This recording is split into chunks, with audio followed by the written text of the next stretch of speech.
আমাৰ দয়ালু পবিত্ৰ মৰমীয়াল পিতৃ, ধন্যবাদ দিছোঁ।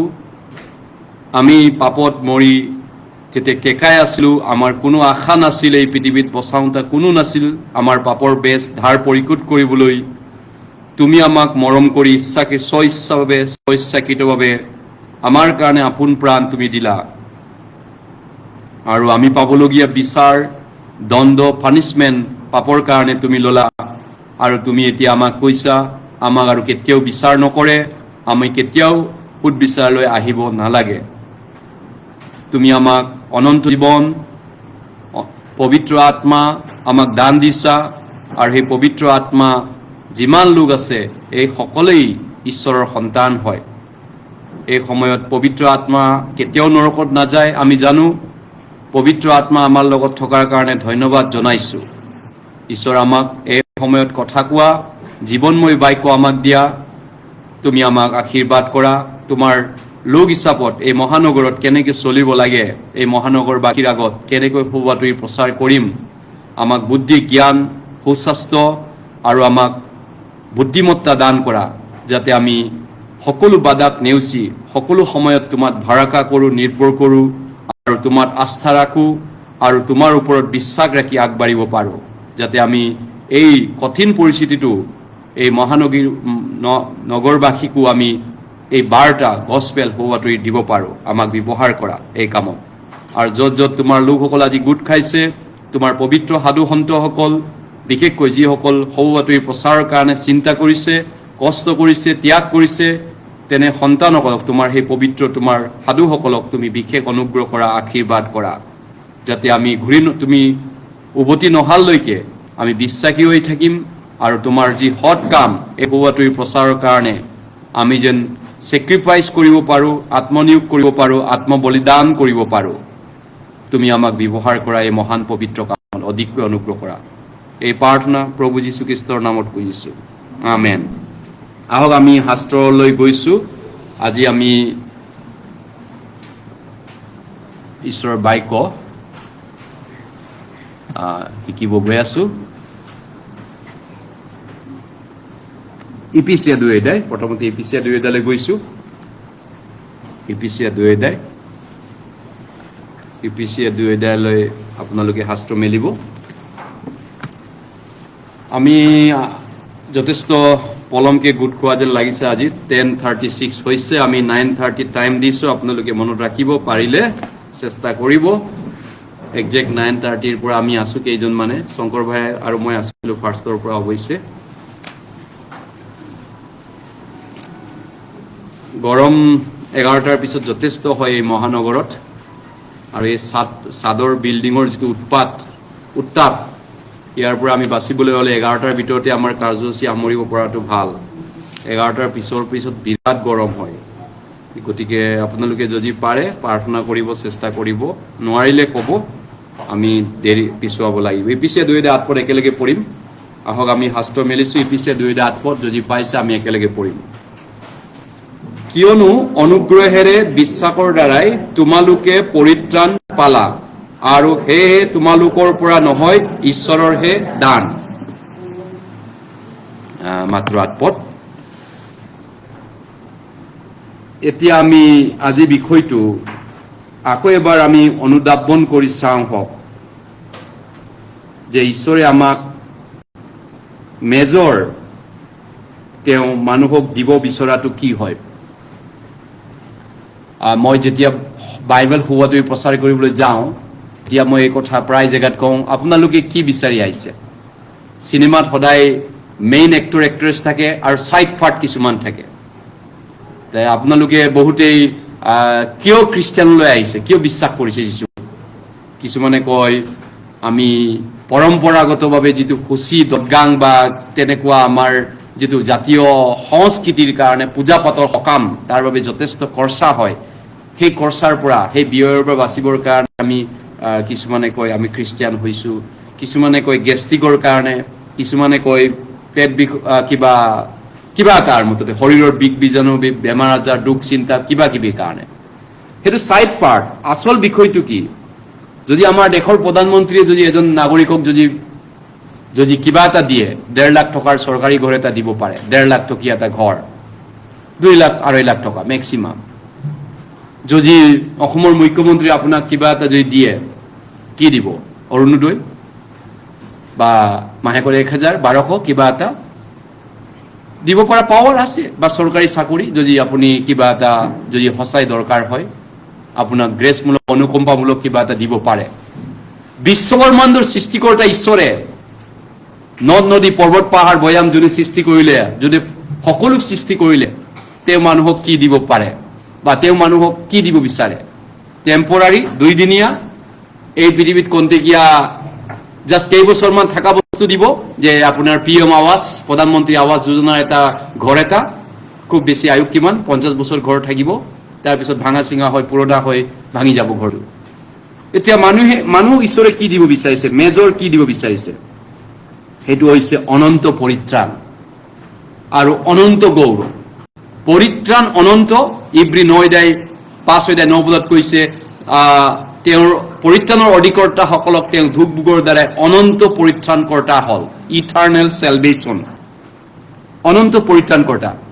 যোৱাকালি এজনী ছোৱালী আৰু 2জন ল'ৰা, অৱশ্যে মোৰ সৰু ল'ৰা, তেওঁ বহুতবাৰ ছেমিনাৰ শুনি আছে, কিন্তু তেওঁ বুজি পোৱা নাছিল, ইটাৰনেল চেলভেশ্যনটো কনভিক্টেড হোৱা নাছিল, নিশ্চয়তা লাভ কৰা নাছিল। আৰু এজন আইজাক বুলি কোৱা, তেওঁ বহুত বছৰৰ পৰা চাৰ্চত আহি আছে, আৰু তেওঁ কৈছে মই পৰিত্ৰাণটো চিয়ৰ হোৱা নাছিল, যদিও শুনিছো মই কনভিক্টেড হোৱা নাছিল, কিন্তু মই এতিয়া চিয়ৰ হ'ল, অনন্ত পৰিত্ৰাণ মই পাইছো, আজিৰ পৰা মই কেতিয়াও নৰকত নাযাওঁ। তেওঁলোকৰ টেষ্টিমনি। আৰু ছোৱালীগৰাকীয়ে কৈছে এতিয়া মোৰ চিয়ৰ হ'ল, মই পৰিত্ৰাণটো কেতিয়াও হেৰাব নোৱাৰো। গতিকে এই ধৰণৰ যিটো পৰিত্ৰাণ, উদ্ধাৰ মুক্তি বাইবেলত কৈছে। এইটো নহয় যে কোনোবা গোটেই গীৰ্জালৈ 75 বছৰ বয়সলৈ দাড়ি উৰি পকি যোৱালৈ চাৰ্চত আহিছে, খ্ৰীষ্টিয়ান হয়, তেওঁ স্বৰ্গত যাব, পৰিত্ৰাণ পাইছে, নহয়। শদিয়া গৈছিলো, শদিয়াত 75 বছৰ বৃদ্ধ এজন লোকে মোক এই ছেমিনাৰ শুনাৰ পিছত কৈছিলে, জীৱনত মই 75টা বছৰ চাৰ্চ কৰিলো, গীৰ্জা গলো, গীৰ্জাতে যত্ন, দাড়ি উৰি পকি গীৰ্জাতে মৰিবৰ সময় হ'ল। আৰু এই 75 বছৰ বৃদ্ধই মোক চিঞৰি পিনি ফিল্ডত টেষ্টিমনি দিছিল সহস্ৰ জনতাৰ আগত, বাইবেল ছেমিনাৰ শেষ কৰা সন্ধিয়া। 75 বছৰ মূৰত আজিহে গম পালো, কেৱল অনুগ্ৰহৰ যোগেদিহে, বিশ্বাসৰ দ্বাৰাহে মানুহ পৰিত্ৰাণ পাব পাৰে। তেনেহ'লে 75 বছৰ মোৰ চাৰ্চত যোৱাটো কি ভেলু থাকিল? তেওঁ কৈছে একো ভেলু নাথাকিল, পানীত গ'ল সেইবিলাক। এতিয়া মোৰ মৰা সময়ত মই এই পৰিত্ৰাণটো পাইছো। গতিকে পৰিত্ৰাণ, উদ্ধাৰ মুক্তি, এইটো নহয় যে আপুনি চাৰ্চত গৈ থাকিলে খ্ৰীষ্টান পৰিয়াল জন্ম হৈছে আপুনি চিয়ৰ হৈছে, নহয়। যেতিয়ালৈকে পবিত্ৰ আত্মাই আপোনাক নিশ্চয়তা দান নকৰে, পবিত্ৰ আত্মাই আপোনাক কনফাৰ্মেশ্যন নিদিয়ে, সহস্ৰবাৰ আপুনি শুনিলেও পাব নোৱাৰে, সহস্ৰ বাইবেল ছেমিনাৰ এটেণ্ড কৰিলেও আপুনি চিয়ৰ হ'ব নোৱাৰে, আনটিল আনলেছ যেতিয়ালৈকে হলি স্পিৰিট আপোনাৰ জীৱনত কাম নকৰে, পবিত্ৰ আত্মাই আপোনাক সহায় নকৰে। অকল পৰিত্ৰাণেই বাইবেলে আমাক দিছেনে? পৰিত্ৰাণৰ লগতে ইটাৰনেল গ্লৰি কৈছে, অনন্ত গৌৰৱ। 2 তিমথেও 2:10 কৈছে, খ্ৰীষ্ট যীশুত থকা পৰিত্ৰাণ আৰু তাৰে সৈতে যেন অনন্ত গৌৰৱ যেন পায়। টিচাৰে বহুত কষ্ট কৰি ষ্টুডেণ্টক পঢ়াব পাৰে, টেট মাষ্টৰ যিয়ে হওক, হাইস্কুল হওক, কলেজ হওক, প্ৰফেচাৰ হওক, ইউনিভাৰ্চিটি হওক, বহুতখিনি কষ্ট কৰিব পাৰে টিচাৰে। টিচাৰ বহুত কষ্ট কৰে। কিছুমান ছাত্ৰই যদি হোমৱৰ্ক নকৰে, ষ্টাডি যদি নকৰে, ষ্টুডেণ্টে যদি, that is fault of the student, not the teacher. সকলো সময় টিচাৰক ব্লেম কৰি থাকিলেতো নহ'ব। ষ্টুডেণ্টে যদি হোমৱৰ্ক নকৰে, হোমৱৰ্ক ঘৰত পঢ়া, ষ্টাডি কৰা, চৰ্চা কৰা, ডিপেণ্ড আপন দেট। অকল ক্লাছত যদি টিচাৰে বহুত কষ্ট কৰি আছে, যদি ষ্টুডেণ্টে যদি ঘৰত পঢ়া শুনা নকৰে, ঘৰত যদি ভালকে প্ৰেক্টিচ নকৰে, কেনেকৈ এক্সাম ৰিজাল্ট ভাল হ'ব, কেনেকৈ ভাল ৰিজাল্ট পাব? ঠিক তেনেকুৱা আমাৰ এই মণ্ডলীৰ অৱস্থাটো কিছুমান পুৰণা মানুহবিলাকৰ। তেওঁলোকে কাক ব্লেম কৰিব, কাক দুখিব? তেওঁলোকে দুখিব পৰা, বদনাম কৰিব পৰা, কমপ্লেইন কৰিব পৰা কোন আছে? সহস্ৰ টিচাৰ আহিল, সহস্ৰজনৰ শিক্ষা শুনিল, কিন্তু তেওঁলোকৰ জীৱন, টিচাৰ অনেক বদলি হ'ল, টিচাৰ অনেক সলনি হ'ল, তেওঁলোকৰ জীৱন একেই হৈ আছে, তেওঁলোকে একো চেঞ্জ হোৱা নাই। কিহৰ কাৰণে? টিচাৰৰ দুখত নহয়। মই দিব পৰা কিন্তু সকলো দিছো, ক'ব পৰা সকলো শিকাইছো, সকলো উত্তমটো দিব চেষ্টা কৰিছো, কিন্তু ছাত্ৰ ছাত্ৰীয়ে যদি ষ্টাডি নকৰে, ঘৰত ইচ্ছা যদি নাই পঢ়ি শুনি ডাঙৰ মানুহ হ'বলৈ, ভাল খ্ৰীষ্টিয়ান হ'বলৈ যদি মন নাই, বাইবেল পঢ়িবলৈ ইচ্ছা কৰি, ঈশ্বৰক জানিবলৈ, ঈশ্বৰৰ কাম কৰিবলৈ, গুৱাহাটীত সুৱাহাটী প্ৰচাৰ কৰিবলৈ যদি আগ্ৰহ যদি নাই, সেইটো আপোনালোকৰ ফেইলাৰ, টিচাৰৰ ফেইলাৰ নহয়। That is your fault, not my fault. যদি কোনোবা ঈশ্বৰৰ বাক্য শুনি পিনি আগ্ৰহ নাই, বাধ্য হম শুনিম, মই পালন কৰিম, শুনিছে শিকিছে কিন্তু আপুনি পালন কৰিবলৈ ইচ্ছা নাই, that is not the fault of pastor. পাষ্টৰৰ এইটো ভুল নহয়, বিশ্বাসীজনৰ মেম্বাৰজনৰ ভুল, ৰাইট? যিয়ে নহওক আপোনালোকক মই কোৱা নাই, যিয়ে নহওক কিছু সংখ্যক লোক তেনেকুৱা আছে। এতিয়া আমি পৰিত্ৰাণ আৰু অনন্ত জীৱনটোৰ বিষয়ে চাই আছো। আমি তিত গৈছো, তিত 3 অধ্যায়, পৰিত্ৰাণ অনন্ত জীৱন একেই হয়, তিত 3 অধ্যায়, সেলভেশন তিত 3 অধ্যায়, তিত 3 অধ্যায়, তিত 3 অধ্যায়, এভরি ন পাওঁতে তিত পাব, তিত 3 অধ্যায় 4 আর পাসপোর্ট মাত্র, পাসপোর্ট তিত টাইটাস 3 অধ্যায় পাসপোর্ট, 4 আর পাসপোর্ট, তিত 3 অধ্যায় 4 আর পাসপোর্ট মই 4 পদ প্ৰথমতে পঢ়িছো। কিন্তু যেতিয়া আমাৰ ত্ৰাণকৰ্তা ঈশ্বৰৰ মধুৰ স্বভাৱ আৰু মনুষ্য জাতিলৈ প্ৰেম প্ৰকাশিত হ'ল, তেতিয়া আমি কৰা ধৰ্ম কৰ্মৰ কাৰণে নহয়, 5 পদ একেলগে পঢ়ো, কিন্তু তেওঁ নিজ দয়া অনুসৰে নতুন জন্মৰ স্নান আৰু পবিত্ৰ আত্মাই নতুন কৰাৰ দ্বাৰাই আমাক পৰিত্ৰাণ কৰিলে। পৰিত্ৰাণ, উদ্ধাৰ মুক্তি, সেলভেশন কেনেকে কনভিক্টেড হ'ব পাৰিব, কনভিক্টেড এচুৰেন্স, নিশ্চয়তা কেনেকে হ'ব পাৰিব? মই ক'লো জাষ্ট চাৰ্চত জন্ম হৈ খ্ৰীষ্টিয়ান পৰিয়াল, চাৰ্চত দাঢ়ি উৰি পকিলেই সেইটো কনভিক্টেড নহয়। যেতিয়ালৈকে পবিত্ৰ আত্মাই সহায় নকৰে, যেতিয়ালৈকে পবিত্ৰ আত্মাই উদ্ধাৰ নকৰে, চাৰ্চত আহি আছে গৈ আছে, ইয়াত চব মানুহ পৰিত্ৰাণ পাইছে বুলি বিশ্বাস কৰেনে? খগেনৰ দিনত আমুকাই আহিছিলে, কোনেও আমুকাৰ ঋতুৰ দিনত আহিছিলে, দ্যাটছ নট মেটাৰ। সেইটো মেটাৰ নহয় কাৰ দিনত কোনে আহিছে। মেটাৰটো হৈছে আপুনি চিয়ৰ পৰিত্ৰাণ কেতিয়া পাইছে। যদি পাইছে, যদি গছক ফলৰ দ্বাৰাই চিনা যায়, যীশুৱে কৈছে ভাল গছে ভাল গুটি ধৰিব, বেয়া গছে বেয়া গুটি ধৰিব। যদি ভাল গছ হয়, আপেল হয়, আপেল ফল লাগিব। যদি কাঁইট হয়, যীশুৱে কৈছে কাঁইট ফল ধৰিব। মেটাৰটো হৈছে আপোনাৰ লগত ঈশ্বৰৰ আত্মাই কাম কৰেনে, পবিত্ৰ আত্মা আছেনে, ঈশ্বৰৰ মানুহ হয়নে, ঈশ্বৰৰ কাৰ্য আপোনাৰ জীৱনত হৈ আছেনে? That's the matter, important. Other things are not matter. অন্য বিষয়টো ইম্পৰ্টেণ্ট নহয়। গতিকে এতিয়া আমি যদি চাওঁ পৰিত্ৰাণ উদ্ধাৰ মুক্তিটো এইটো মানুহৰ ধৰ্ম কৰ্মৰ পৰা নহয়, বাইবেলে কৈছে। 75 বছৰ এজন বৃদ্ধ মানুহে 75 বছৰলৈকে চাৰ্চত অহাৰ পিছতে এইটো কথা বুজি পালে যে মই ভাবিছিলো যে গীৰ্জাত গৈ ঝাৰু মাৰি থাকিলে, ভাল কাম কৰি থাকিলে, ভাল চিন্তা কৰিলে এদিনাখন মই পৰিত্ৰাণ পাম নেকি। 75 বছৰলৈকে মই সেই চিন্তাত, সেই বিশ্বাসত চাৰ্চত আহি আছিলো। মিছা কোৱা নাই, সাক্ষী আছে, ৰেকৰ্ড আছে মোৰ তাত, টেষ্টিমনিটো এতিয়াও সদিয়া। গতিকে 75 বছৰ বয়সলৈকে মই চাৰ্চত কিয় আহি আছিলো? মই আশা কৰিছিলো ঈশ্বৰে মোক কেনেবাকৈ দয়া কৰি পৰিত্ৰাণ দিব নেকি, মই যদি ভাল কাম কৰো, ভাল চিন্তা কৰো, ভাল আচৰণ কৰো, ভাল মেনাৰ কৰো। সেইটোৱে মোৰ বিশ্বাস আছিলে। কিন্তু যেতিয়া মই পৰিত্ৰাণটো নিশ্চিত হলো যে এয়া কৰ্মৰ পৰা নহয়, ধৰ্মৰ পৰা নহয়, কেৱল বিশ্বাসৰ দ্বাৰা, ঈশ্বৰৰ দয়া অনুগ্ৰহৰ দ্বাৰা। গতিকে আমি সেই পৰিত্ৰাণ ঈশ্বৰৰ গিফ্ট হয়, ঈশ্বৰৰ বৰদান, প্ৰেজেন্ট হয়, উপহাৰ হয়। সেইদিনাখন এজন পাষ্টৰে টেষ্টিমনি দিলে গুণাহতীত। মই পাষ্টৰ কাম কৰিছো প্ৰায় 13 বছৰ হ'ল, কিন্তু মই মানুহক শিক্ষাও চাৰ্চত, হয়নে?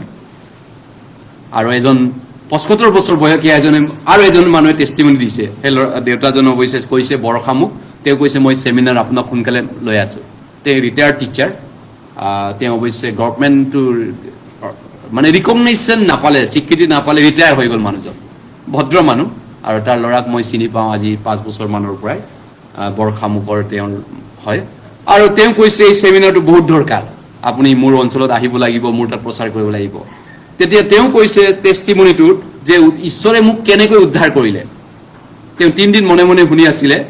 তাৰপিছত ৰোমিয়া 6:23 পদ, ৰোমিয়া 6:23 পদ মতে তেওঁ টেষ্টিমনি দিছে। কি লিখা আছে? কিয়নো পাপৰ বেছ মৃত্যু, কিন্তু ঈশ্বৰে দিয়া বৰ আমাৰ প্ৰভু যীশুখ্ৰীষ্টৰ দ্বাৰাই অনন্ত জীৱন। অনন্ত জীবন ঈশ্বৰে দিয়া বৰ প্ৰেজেন্ট উপহাৰ ঈশ্বৰে মোক উপহাৰ দিছে প্ৰেজেন্ট গিফ্ট দিছে অনন্ত জীবন প্ৰভু যীশুৰ দ্বাৰা মোক ইটাৰনেল লাইফ অফাৰ দিছে এইটো কৰ্মৰ পৰা নহয় আপুনি যদি কাকবাই আপুনি গিফ্ট দিয়ে মই যদি আপোনাক এইটো গিফ্ট দিওঁ আপোনাক মই প্ৰেজেন্ট দিছো গিফ্ট দিছো আপুনি থেংক ইউ বুলি গ্ৰহণ কৰিব নহয়নে কিমান দিব লাগিব বুলি যদি আপুনি মোক সুধে ইয়াৰ দাম 700 টকা এক্সাম্পল আপুনি যদি কিমান দিব লাগিব বুলি উল্টাই যদি মই আপোনাক এইটো গিফ্ট দিছো এক্সাম্পল আৰু আপুনি যদি কয় কিমান টকা লাগিব দিবলৈ তেতিয়াহ'লে এইটো গিফ্ট নহয় এইটো কিনা হয় এক্সচেঞ্জ কৰে ভেলু দিয়া হয় মূল্য দিয়া হয় পৰিত্ৰাণটো ঈশ্বৰৰ পৰা ফ্ৰীকে গিফ্ট হয় মতি 10 অধ্যায়ৰ 8 কৈছে বিনামূল্যে পালা বিনামূল্যে দিবা নেসেসাৰি সকলো বস্তু ফ্ৰী আছে বায়ু পানী বতাহ জন্মৰ পৰা আজিলৈকে মই কিমান অক্সিজেন ঈশ্বৰৰ খাই পেলালো সব নেচাৰেল বস্তু নেচাৰেল যিবিলাক নেসেসাৰি বায়ু পানী ৰদ বৰষুণ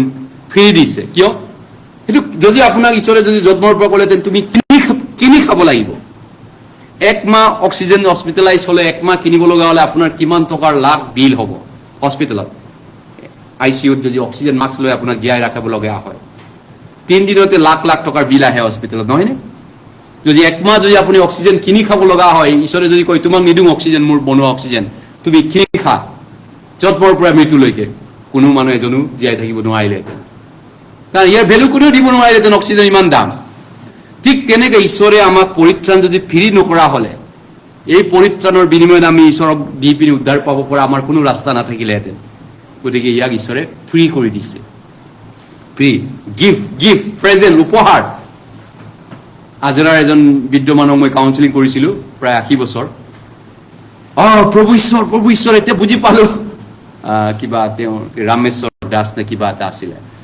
এতিয়া কৈছে এইটো প্ৰেজেন্ট ঈশ্বৰে মোক প্ৰেজেন্ট দিছে প্ৰভুৱে মোক প্ৰেজেন্ট দিছে তেওঁলোকে প্ৰেজেন্ট শব্দটো ব্যৱহাৰ কৰে কিয়নো তেওঁলোকে বিয়া সভা কিবা কিবি শান্তি বিয়া কিবা কিবি বিয়া সৰুৰা এনেকুৱা বিয়াবিলাকত তেওঁলোকে প্ৰেজেন্ট কিনিব যায় ৰাইট প্ৰেজেন্ট কিনে আৰু তেওঁলোকে প্ৰেজেন্ট শব্দটো ব্যৱহাৰ কৰে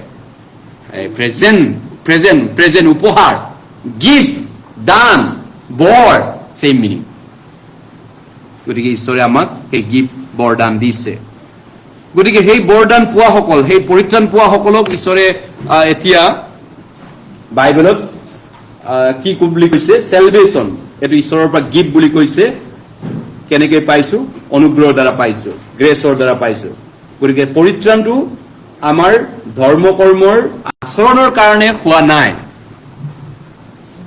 ধৰ্ম কৰ্মৰ ৰাইচিয়াছ বিহেভিয়াৰ ধৰ্মীয় মেনাৰ ধৰ্মীয় ভক্তি আচৰণ ব্যৱহাৰ তাৰ দ্বাৰা পৰিত্ৰাণ হোৱা নাই বাইবেলে কৈছে সেলভেশনটো কিন্তু ঈশ্বৰৰ দয়া হয় কম্পেজন ঈশ্বৰৰ অনুগ্ৰহ দয়া মধুৰ চেনেহ প্ৰেম গতিকে পৰিত্ৰাণ আমাক পবিত্ৰ আত্মাৰ নতুন কৰাৰ দ্বাৰাই আমাক তেওঁ পবিত্ৰ আত্মাৰ নতুন কৰাৰ দ্বাৰাই আমাক তেওঁ পৰিত্ৰাণ কৰিলে আৰু সেই পৰিত্ৰাণৰ বিষয়ে পিতৰে কি কৈছে আমি পিতৰৰ পৰা এটা বাইবেল পঢ় চাম ফাৰ্ষ্ট পিতৰ প্ৰথম পিতৰ 1 অধ্যায় পৰিত্ৰাণৰ লগতে অৱশ্যে গৌৰৱো দিছে আমাক অনন্ত গৌৰৱ প্ৰথম পিতৰ 1 অধ্যায়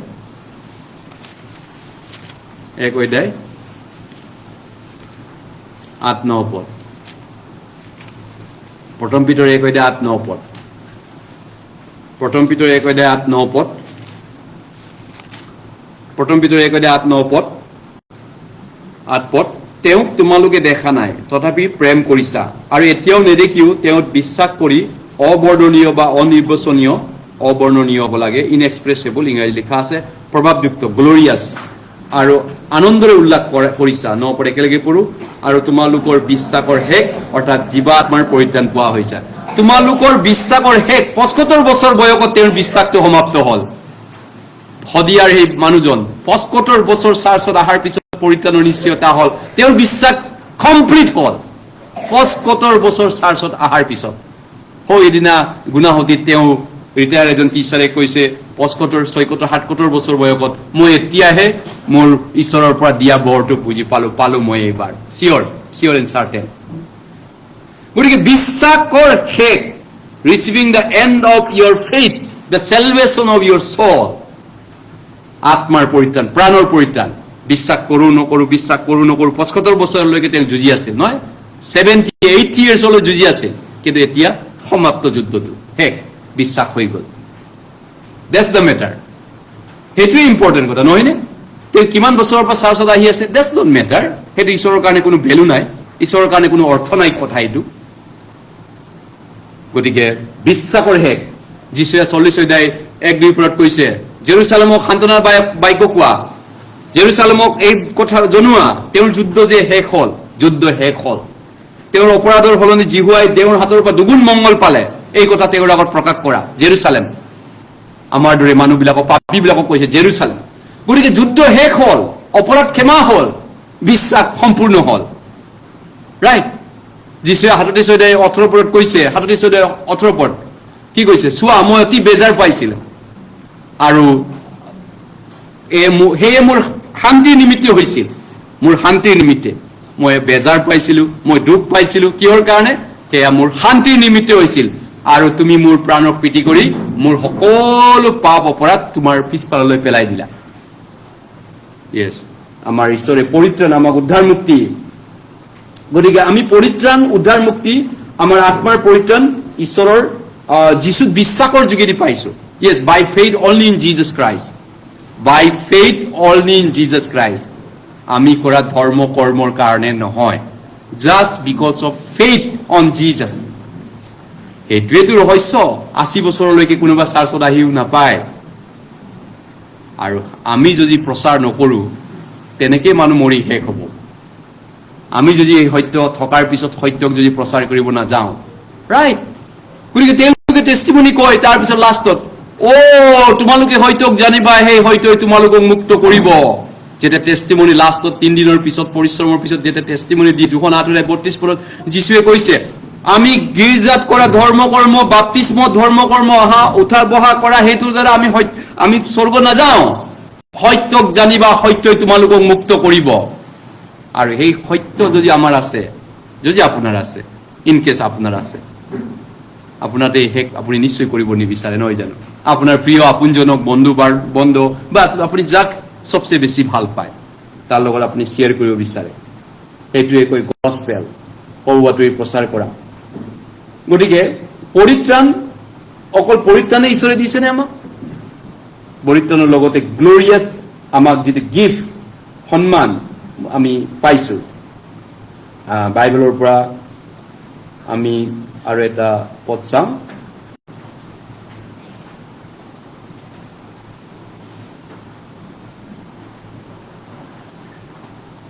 ইপিচিয়া 2 অধ্যায় ইপিচিয়া 2 অধ্যায় ইপিচিয়া 2 অধ্যায় ইপিচিয়া 2 অধ্যায় ইপিচিয়া 2 অধ্যায় ইপিচিয়া 2 অধ্যায় 5-6 পদ ইপিচিয়া 2 অধ্যায় 5-6 পদ ইপিচিয়া 2 অধ্যায় 5 আৰু 6 পদ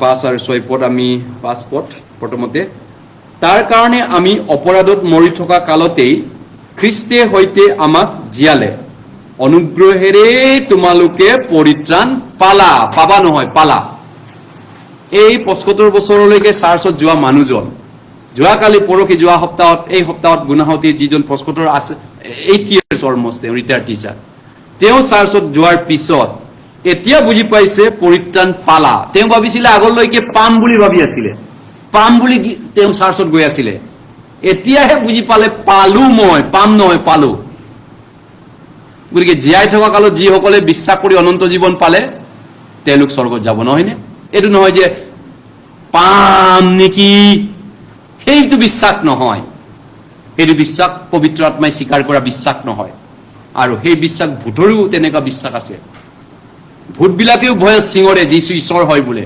বাহিনীবিলাকৰ পৰা ভূতে পোৱা এই শ্মশানৰ পৰা ওলাই অহা ভূতবিলাকেও যীশুক কৈছিলে হে সৰ্বোপৰি ঈশ্বৰৰ পুত্ৰ সৰ্বোপৰি ঈশ্বৰৰ পুত্ৰ বুলি ভূতেও যীশুক জানে স্বীকাৰ কৰিছিলে কিন্তু সেই বিশ্বাস সেই স্বীকাৰ ভূতে লৈ পিনি স্বৰ্গত যাব পাৰিবনে ভূতে ডেমন ডেভিল তেওঁলোক স্বৰ্গত নাযায় গতিকে এতিয়া পৰিত্ৰাণৰ নিশ্চয়তাৰ বিশ্বাসটো কনফাৰ্মেশ্যনটো চিয়ৰিটিটো ইয়াত মেটাৰ, সেইটোৱে মেটাৰ।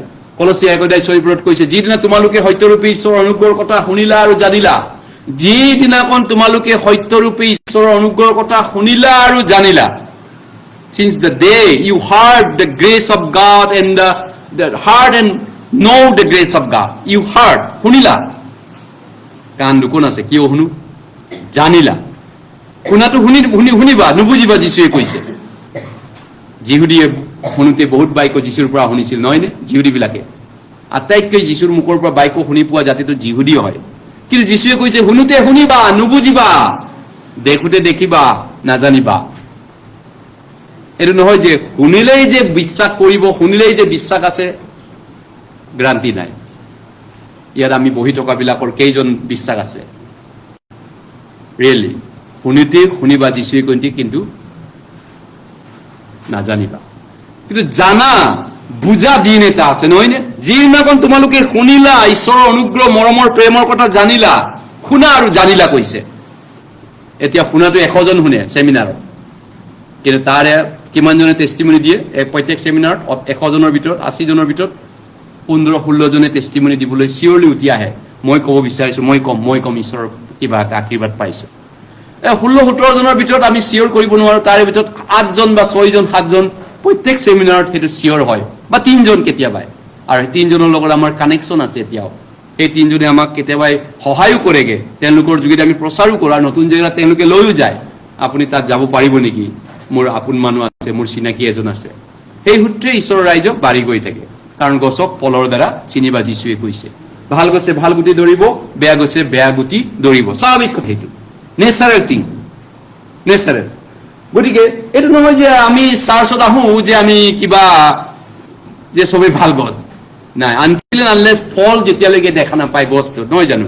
ফ্ৰুটছ যেতিয়ালৈকে দেখা নাপায় তেতিয়ালৈকে আমি ক'ব নোৱাৰোঁ এইটো ভাল গছ নে এইটো বেয়া গছ। যীশুৱে কৈছে মতি 7:16 পদৰ পৰা। গতিকে প্ৰিয়সকল, পৰিত্ৰাণ মানে কি? উদ্ধাৰ পোৱা মানে কি? পাপৰ যিটো পেনাল্টি, পাপৰ যিটো জৰিমনা, পাপৰ যিটো মৃত্যু, সেইটোৰ পৰা উদ্ধাৰ পোৱাটো, ৰক্ষা পোৱাটোকে পৰিত্ৰাণ বুলি কয়। ৰোমিয়া 8:লৈ গৈছো, ৰোমিয়া 8, ৰোমিয়া 8, ৰোমিয়া 8, ৰোমিয়া 8, 1-2 পদ, ৰোমিয়া 8, 1-2 পদ, Romans chapter 8 verse 8 and 2, 1 and 2, ৰোমিয়া 8, 1 আৰু 2 পদ।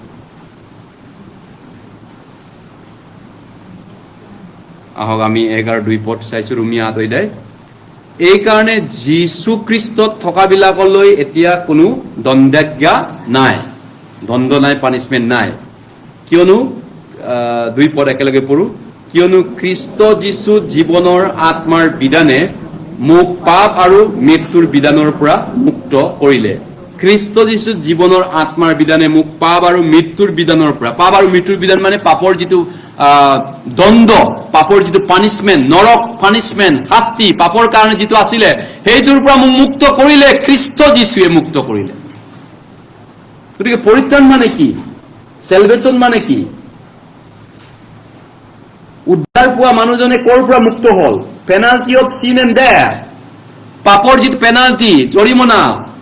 আমাৰ ভাৰতীয় দণ্ডবিধি আইন মতে প্ৰত্যেকটি ক্ৰাইম, অপৰাধৰ জৰিমনা আছে লিগেল শব্দ।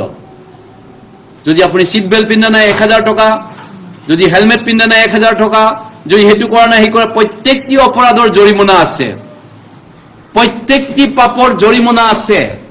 আৰু সেই আইন ক'ৰ পৰা আহিছে? তেনেকুৱা আইনটো সংবিধান ক'ৰ পৰা বনাইছে? ভাৰতীয় সংবিধান।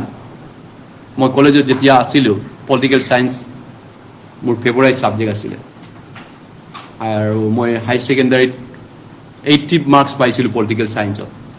হাই ছেকেণ্ডাৰীত যেতিয়া পাছ কৰিছিলোঁ, পলিটিকেল চায়েন্স পঢ়োঁতে মই পাইছিলোঁ কলেজত যে ইণ্ডিয়ান কনষ্টিটিউশ্যনটো ইংলেণ্ড আৰু আমেৰিকাৰ পৰা কপি কৰা হৈছে। হুবহু ইংলেণ্ড আৰু আমেৰিকান সংবিধানটো চাই ভাৰতীয় আম্বেদকাৰ ইহঁতে কপি কৰি লিখিছে। তাৰপিছত পিছত আকৌ ডিগ্ৰীত পঢ়িলোঁ, ইংলেণ্ড আৰু আমেৰিকাৰ সংবিধান ক'ৰ পৰা লোৱা হৈছে? হলি স্ক্ৰিপচাৰ, বাইবেলৰ পৰা। সেইকাৰণে পুৰণা নিয়মৰ অনেক কথা সংবিধানৰ লগত মিল আছে। দফা দফা, এই আগফালৰ পৰা মাৰিলে কেনেকুৱা ফল পাব, পিছফালৰ পৰা মাৰিলে, আৰু মানুহজনক ইণ্টেনশ্যনেলি মাৰিলে নে অজানিতে লাঠিতে আম মাৰোতে পৰি গ'ল নে, প্ৰত্যেকটি পাপৰ দফা বেলেগ বেলেগ আছে। সেই গোটেইখিনি কথা অল্ড টেষ্টামেণ্ট ল'ৰ পৰা লোৱা আছে। আচৰিত কথা, প্ৰত্যেকটি পাপৰ পেনাল্টি জৰিমনা আছে। তেন্তে আমি কৰা আদামৰ বংশৰ পাপৰ যিটো পেনাল্টি আছিল, জৰিমনা আছিল, মৃত্যুদণ্ড, সেইটোৰ পৰা আমি ৰেহাই পাই গলো, মুক্তি পাই গলো। সেইটোকে কৈ পৰিত্ৰাণ পালো। ৰাইট? ইয়েছ, পৰিত্ৰাণ পালো, উদ্ধাৰ পালো। যীশুৱে ক্ৰুচত মৰি পিনি মোক উদ্ধাৰ মুক্তি কৰিলে। গতিকে আমি কেনেকৈ এই অনুগ্ৰহ আমি কেনেকৈ পাহৰিম এতিয়া?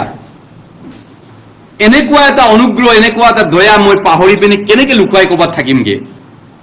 ইচ্ছা কৰিলেও নোৱাৰো নহয়। গীতমালা 112 কৈছে, মই জিহুৱাৰ পৰা যি সকলো মংগল পালো, সেইবোৰৰ সলনি মই তেওঁক কি দিম এতিয়া? ৰাইট? কি দিম এতিয়া মই? ঈশ্বৰৰ পৰা যি অনুগ্ৰহ পাইছো, দয়া পাইছো, মই তেওঁক কি উভতাম? লুকাই থাকিব? ক'ত লুকাই থাকিম? যদি আপুনি সঁচাকে পৰিত্ৰাণ পোৱা মানুহ, লুকাই থাকিব নোৱাৰে। হয়, যীশুৱে 43 অধ্যায়, যীশুৱে 43 অধ্যায় গৈছো, আইজায়া 43,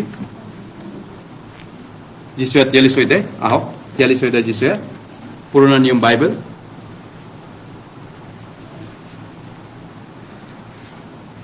যীশুৱে 43 অধ্যায় 43, যীশুৱে 43 অধ্যায় 43,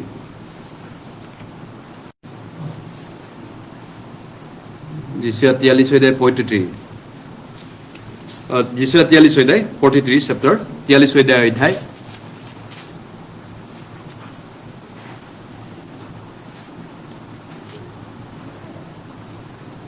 যীশুৱে 43 অধ্যায় 7 পদ, 7 43 অধ্যায় 7 পদ,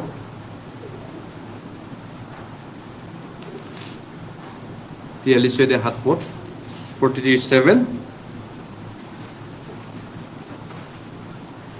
মোৰ নামেৰে প্ৰখ্যাত হোৱা, মোৰ নামেৰে বিখ্যাত হোৱা, ফেমাছ হোৱা, আৰু মোৰ গৌৰৱৰ অৰ্থে মই সৃষ্টি কৰা প্ৰতিজনক আনি দিয়া।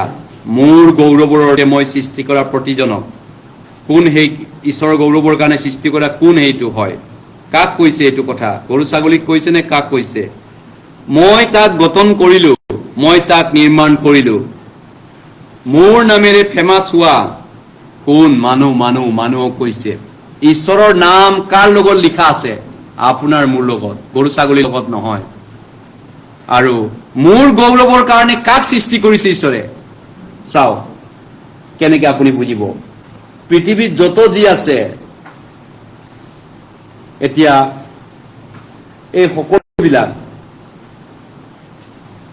এই বাইবেল পদটো ইজৰাইললৈ ঈশ্বৰে দিছিল, কিন্তু এই বাইবেল পদটো আমাৰ কাৰণেও হয় এতিয়া, নহয় জানো? গতিকে প্ৰত্যেকটি বস্তুৰ উদ্দেশ্য আছে। যিচুৱে উপদেশক 3 কৈছে, আকাশৰ তলত, পৃথিৱীৰ তলত প্ৰত্যেকটি বিষয়ৰ বিশেষ বিশেষ অভিপ্ৰায় আছে। বিশেষ বিশেষ অভিপ্ৰায়, সময়, উদ্দেশ্য, পাৰ্পছ আছে। এতিয়া আমি ঈশ্বৰৰ সাদৃশ্যৰে প্ৰভুৰ প্ৰতিমূৰ্তিৰে আমাক সৃষ্টি কৰা হৈছে। আমি মানে মনুষ্য, আপোনাক মোক, নহয়নে? ঈশ্বৰৰ লগত মিল আছে নে গৰু ছাগলী মেকুৰীৰ? মিলটো নাখায়। আপোনাৰ মোৰ মেকুৰীৰ মাজত মিল হ'ব পাৰেনে? মিল নাখায়। আমি বিয়া পাতিব নোৱাৰো মেকুৰীৰ লগত। মানুহে মানুহৰ লগত বিয়া পাতিব পাৰে, ৰাইট? ঈশ্বৰৰ লগত মানুহৰে খাপ আছে, মিল খায়, প্ৰেমটো শ্বেয়াৰ কৰিব পাৰে। আন কোনো লগত ঈশ্বৰৰ মিল নাই। তাৰমানে অকল মানুহে ঈশ্বৰৰ গৌৰৱৰ কাৰণে সৃষ্টি কৰা হৈছে। আদি পুস্তক 1:27 কৈছে, আমি নিজৰ সাদৃশ্যৰে মানুহ সৃষ্টি কৰো হওক, ঈশ্বৰৰ গৌৰৱৰ কাৰণে। গতিকে আমাক কাৰ কাৰণে সৃষ্টি কৰা হৈছে? God's glory, ঈশ্বৰৰ গৌৰৱৰ কাৰণে। তেন্তে বিশ্বত যত যি আছে এইটো কাৰ কাৰণে সৃষ্টি কৰা হৈছে? মোৰ গৌৰৱৰ কাৰণে সৃষ্টি কৰিছে। গোটেই পৰ্বত, ছুইজাৰলেণ্ড, কাশ্মীৰ, চিমলা, গোটেই বিশ্বটো, চন্দ্ৰ, সূৰ্য, তৰা, মোৰ লেখীয়া মানুহৰ বাবে দিছে ঈশ্বৰে। তেন্তে মই কাৰ হয়? মোৰ কাৰ গৌৰৱ হয়? মই কাৰ বাবে আছো পৃথিৱীত? বাকী গোটেই বিশ্বটো মোৰ কাৰণে ঈশ্বৰে দিছে। গোটেই চিনেৰীবিলাক মই চাওঁ, গোটেই বিশ্বত যি য'ত আছে এভৰিথিং সব মোৰ কাৰণে কিন্তু মই কাৰ হয় কাৰ পাৰপছৰ কাৰণে মোক বনাইছে ঈশ্বৰে হিজ পাৰপছ তেওঁৰ গৌৰৱৰ কাৰণে তেওঁৰ গ্লোৰীৰ কাৰণে ঈশ্বৰ গাছ গ্লোৰী প্ৰথম কৰিন্থিয়া 10:31 কৈছে তোমালোকে ভোজন পান যি কৰ্ম কৰা সকলো ঈশ্বৰ গৌৰৱৰ কাৰণে কৰা ৰাইট ঈশ্বৰৰ গৌৰৱৰ কাৰণে আমাক ঈশ্বৰে সৃষ্টি কৰিছে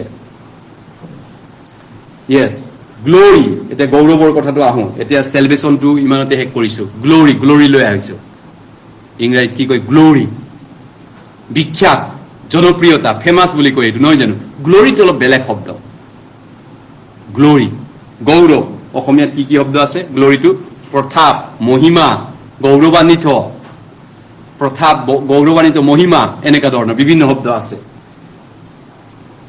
বিশ্বৰ সকলো বস্তু যদি মোৰ গৌৰৱৰ কাৰণে হয়নে মোৰ কাৰণে আমাৰ কাৰণে হয় মনুষ্যৰ কাৰণে হয় তেন্তে মনুষ্য তেওঁৰ কাৰণে হয় এইটো কথাটো ৰহস্য নহয়নে গোটেই বিশ্বটো আমাক দিছে ঈশ্বৰে কিন্তু আপুনি মই তেওঁৰ কাৰণে এই কথা পাহৰি যায় নেকি আপুনি গীতমালা বাকস্তি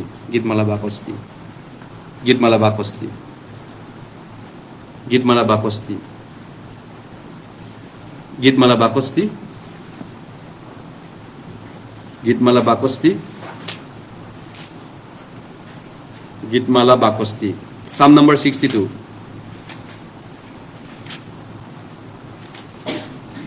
Gitmala Bakosti 7 port verse 7 Gitmala Bakosti number Git 7 port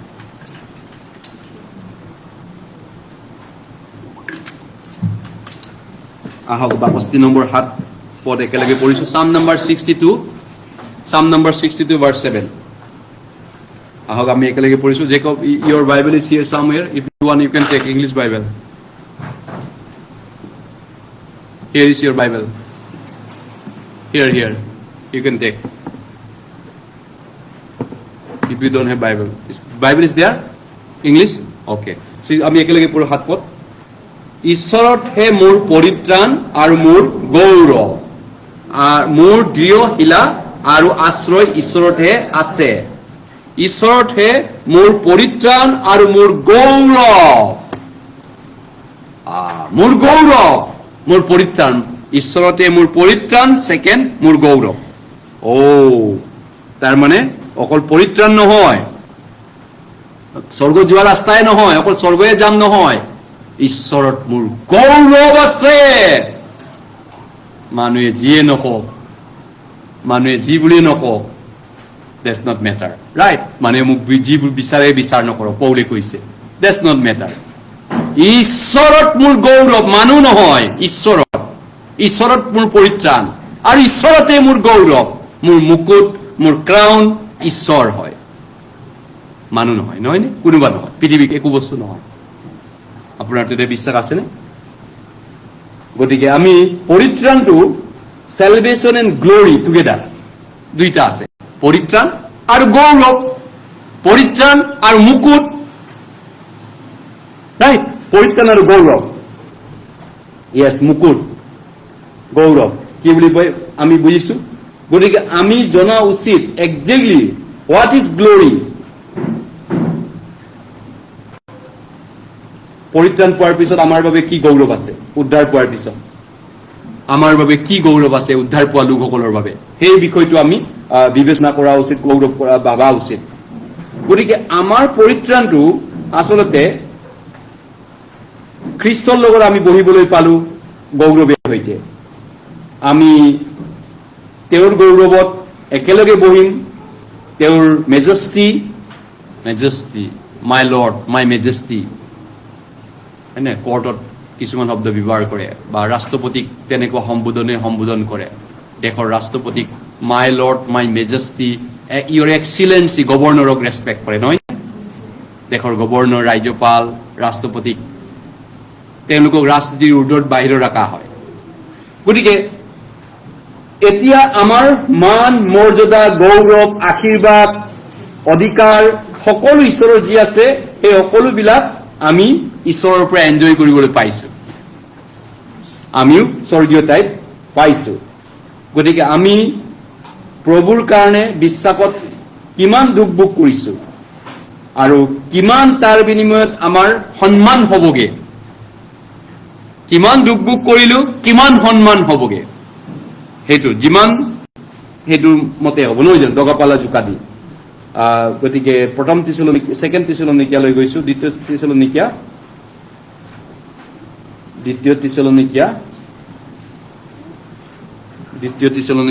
2 অধ্যায়, ছেকেণ্ড থিছালনিকিয়া চেপ্টাৰ 2,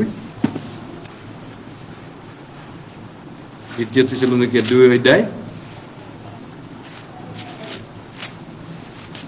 দ্বিতীয় থিছালনিকিয়া 2 অধ্যায়, দ্বিতীয় থিছালনিকিয়া 2 অধ্যায়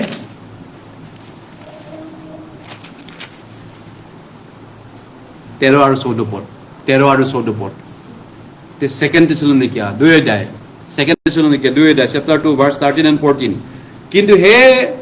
কিন্তু হে প্ৰভুৰ প্ৰেম পাত্ৰ ভাইবিলাক, ভাই মানে ভনীও হয়, ভাই ভনী একেলগে, ইংৰাজী ব্ৰাডাৰেন, তোমালোকৰ কাৰণে ঈশ্বৰক সদায় ধন্যবাদ দিয়া আমাৰ কৰ্তব্য, কিয়নো আত্মাই কৰা পবিত্ৰতাত আৰু সত্যতাৰ বিশ্বাসত ঈশ্বৰে আদিৰ পৰা তোমালোকৰ পৰিত্ৰাণৰ নিমিত্তে মনোনীত কৰিলে। 13 পদ একেলগে পঢ়িম, 14 পদ আচলতে। আৰু সেই অভিপ্ৰায়ে আমাৰ প্ৰভু যীশুখ্ৰীষ্টৰ গৌৰৱ লাভ কৰিবৰ কাৰণে আমাৰ সববাৰ্তাৰ দ্বাৰাই তোমালোকক আমন্ত্ৰণ কৰিলে। এতিয়া ছেকেণ্ড থিংটো আহিল প্ৰভু যীশুখ্ৰীষ্টৰ পৰিত্ৰাণটো, ফাৰ্ষ্ট থিং ক'লো, হৈ গ'ল সেইটো। ছেকেণ্ড থিং 14 পদত কৈছে আমাৰ প্ৰভু যীশুখ্ৰীষ্টৰ গৌৰৱ লাভ কৰিবৰ কাৰণে। প্ৰভু যীশুখ্ৰীষ্টৰ গৌৰৱ মানে কি আকৌ? জাষ্ট পৰিত্ৰাণ পালো, স্বৰ্গত যাম, সেয়া যথেষ্ট নহয় নেকি আমাৰ বাবে? প্ৰভু যীশুখ্ৰীষ্টৰ গৌৰৱটো কি হয়? The glory of kings of king, lord of lord, ৰাজাও কা ৰাজা, প্ৰভু কা প্ৰভুৰ গৌৰৱটো কি আছে আমাৰ বাবে? আৰু সেই গৌৰৱ কাক দিব বিচাৰিছে ঈশ্বৰে? এতিয়া কোনে পাব সেই সন্মান? ইয়ৰ এক্সেলেঞ্চি, আমাৰ পৰম শ্ৰদ্ধাৰ ৰাষ্ট্ৰপতি মহোদয় বুলি কয় নহয়, সন্মানীয় দেশৰ প্ৰধানমন্ত্ৰী। সেই গৌৰৱ তেওঁলোকৰ বাবে 87 বছৰ মাত্ৰ। হয়, তেওঁলোকৰ সন্মানটো টেম্পৰাৰী, মই আপুনি কৈছে মোদী খুব আৰু এটা 5 বছৰ পালে, তেওঁ কিমান 40 বছৰ তেওঁ ৰজা হ'ল দেশৰ। গুজৰাটত 25 বছৰ CM আৰু দেশৰ প্ৰধানমন্ত্ৰী 15 বছৰ, 40 বছৰ তেওঁ ৰজা হ'ল, হয় নাই? 40 বছৰ তেওঁ সন্মান মুকুটেৰে বিভূষিত হ'ল। কিন্তু তাৰপিছত কথম মৰাৰ পিছত তেওঁলোকৰ সন্মান মুকুট ফিনিছ, ৰাষ্ট্ৰপতি হওক, দেশৰ প্ৰধানমন্ত্ৰী হওক, তাৰপিছত আৰু নাই তেওঁলোকৰ। ইয়েছ, কিন্তু ঈশ্বৰে যীচুক যিটো সন্মান দিছে, ৰাজাও কা ৰাজা, প্ৰভু কা প্ৰভু, কালি আজি সদাকাললৈকে যীচু একে হৈ আছে, ইব্ৰী 13 অধ্যায় 8 পদত কৈছে। গতিকে এতিয়া যীচুৰ পৰা কি সন্মান মুকুট আপুনি মই পাব বিচাৰিছে? যীচুৰ যিটো দুখ ভোগ ক্ৰুচত, আমি এতিয়া ঈশ্বৰৰ ক্ৰুচত যিটো তেওঁৰ দুখ ভোগ হ'ল, সেইটো ঈশ্বৰৰ লগত আমাৰ যি হেৰুৱা মৰ্যাদা তেওঁ উভতাই দিলেগে। আদামৰ ভুলৰ কাৰণে, আদামৰ পাপৰ কাৰণে মানুহে ঈশ্বৰৰ গৌৰৱ হেৰুৱাই পেলালে, নহয় জানো? ৰোমিয়া 3 অধ্যায় 23 পদত কৈছে, কাৰণ একো প্ৰভেদ নাই, সকলোৱে পাপ কৰিলে আৰু ঈশ্বৰৰ মহিমাৰ গৌৰৱৰ পৰা গিৰি পৰিল। ঈশ্বৰৰ গ্লৰি, অনন্তকলীয়া ঈশ্বৰ, অনাদি অনন্ত পৰাক্ৰম, অমৰ ঈশ্বৰৰ পৰা মানুহ কহি পৰিল, মানুহ মৃত্যু হ'ল, নহয়নে? ঈশ্বৰৰ পৰা ডিছকানেক্ট হ'ল। আৰু সেই ডিছকানেক্ট হোৱাটো যীশুৱে আহি কানেক্ট কৰি দিলে জীৱনময় ঈশ্বৰৰ লগত, আকৌ আত্মাটো মিলন কৰিলে, মৰা আত্মা আকৌ জীয়াই তুলিলে, জীৱিত ঈশ্বৰৰ লগত ৰিলেশ্যন কৰিলেগে, নহয়নে? হেৰুৱা মৰ্যাদা যীশুৱে ঘূৰাই দিলেগে। সেইটো বাইবেলে কৈছে, সন্মান মুকুট। ইব্ৰী 2 অধ্যায়লৈ গৈছো, ইব্ৰী 2 অধ্যায়, ইব্ৰী 2 অধ্যায়, ইব্ৰী 2 অধ্যায়, ইব্ৰী 2 অধ্যায়, ইব্ৰী 2 অধ্যায়, ইব্ৰী 2 অধ্যায়, ইব্ৰী 2 অধ্যায় 10 পদ, 2 অধ্যায় 10 পদ, 10 পদ আমি একেলগে পঢ়ো। 10 পদ, 2 অধ্যায় 10 পদ, ইব্ৰী 2 অধ্যায় 10 পদ, 2 অধ্যায় 10 পদ। কিয়নো যিজনাৰ কাৰণে আৰু যিজনাৰ দ্বাৰাই সকলো হল, তেওঁ অনেক পুত্ৰক পঠাবলৈ আনোতে যে তেওঁবিলাকৰ পৰিত্ৰাণ অধিকৰ্তাক ভোগ ভোগৰ দ্বাৰাই সিদ্ধ কৰে, এয়ে তেওঁৰ উপযুক্ত আছিল। Hebrews chapter 2 verse 10. কিয়নো যিজনৰ কাৰণে আৰু যিজনৰ দ্বাৰাই সকলো হ'ল, যিজনৰ কাৰণে যীশু হয়, যিজনৰ কাৰণে আৰু যিজনৰ দ্বাৰাই সকলো সেইজন যীশু হয়, তেওঁ অনেক পুত্ৰ, ঈশ্বৰে অনেক পুত্ৰক প্ৰভাৱলৈ গ্লৰীলৈ আনিবলৈ যাওঁতে তেওঁবিলাকৰ পৰিত্ৰাণৰ অধিকৰ্তাক ভোগ ভোগৰ দ্বাৰা সিদ্ধ কৰে, এয়ে তেওঁৰ উপযুক্ত আছিল। অনেক পুত্ৰ গৌৰৱলৈ আনোতে, অনেক পুত্ৰ, ইয়াত কেইজন আছে ঈশ্বৰৰ পুত্ৰ, ঈশ্বৰৰ গৌৰৱ পোৱা পুত্ৰ কেইজন আছে? সকলো পুত্ৰ নহয়, কিন্তু সকলো নহয়, অনেক, বহুত কেইজন আছে ঈশ্বৰৰ পুত্ৰ পৃথিৱীত। আৰু সেই ঈশ্বৰৰ পুত্ৰ পুত্ৰীৰ ভিতৰত, বেটা বেটীৰ ভিতৰত ময়ো আছেনে নাই? ময়ো হয়নে এজন? হয়, আপুনি অকলে নহয়, মই অকলে নহয়, ঈশ্বৰৰ অনেক পুত্ৰ পুত্ৰী আছে, পুঁজি আছে। সেই পুঁজিৰ ভিতৰত মই এজন হয়নে? যদি হয়, কিহৰনো চিন্তা তেনেহলে? কিহৰনো ভয় আপোনাৰ? কিহৰনো আপোনাৰ আপত্তি আছে, কমপ্লেইন আছে? যদি সৰ্বোপৰি ঈশ্বৰৰ পুত্ৰ যদি আপোনাৰ হয়, আৰু সৰ্বোপৰি ঈশ্বৰ জিহুৱা যদি আপোনাৰ ৰক্ষক হয়, তেওঁ যদি আপোনাৰ ৰক্ষক হয়, ৰিয়েলি আপোনাৰ সন্তান? যীশুৱে 2 Corinthians 6:10 কৈছে, তোমালোক সিহঁতৰ মাজৰ পৰা ওলাই আহি পৃথক হোৱা আৰু কোনো অসুচিকে নুচুবা, আমি জীৱনময় ঈশ্বৰৰ মন্দিৰ। তোমালোক সিহঁতৰ মাজৰ পৰা, দেৱ দেৱী অসাৰ্থক অবিশ্বাসী বিলাকৰ মাজৰ পৰা, বিশ্বাস নকৰা বিলাক হয়তো অমানভাৱে জোতা নহবা, তেওঁলোকৰ মাজৰ পৰা ওলাই আহি পৃথক হোৱা, কিয়নো আমি জীৱনময় ঈশ্বৰৰ মন্দিৰ। গতিকে এতেকে তোমালোকক প্ৰভুৱে কৈছে, সিহঁতৰ মাজৰ পৰা ওলাই পৃথক হোৱা, তোমালোকক মই গ্ৰহণ কৰিম আৰু তোমালোকে মোৰ পুঁজি হবা, ইয়াক সৰ্বশক্তিমান প্ৰভুৱে কৈছে।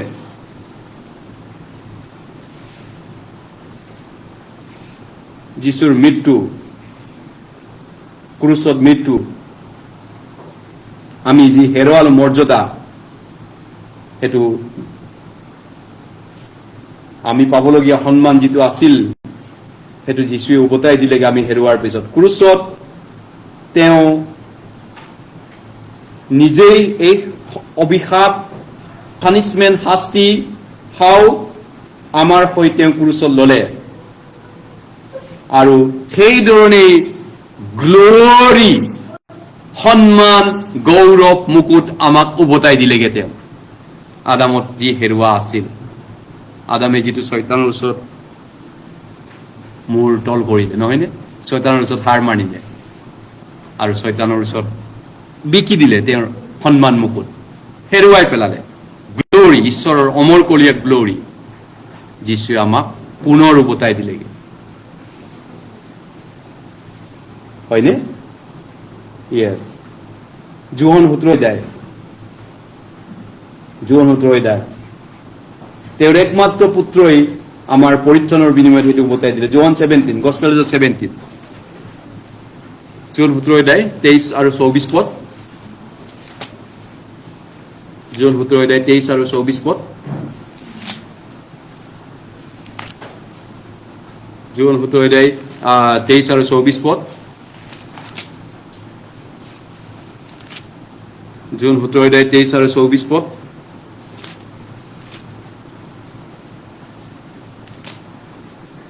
John 17:22 English, in Assamese 23 and 4.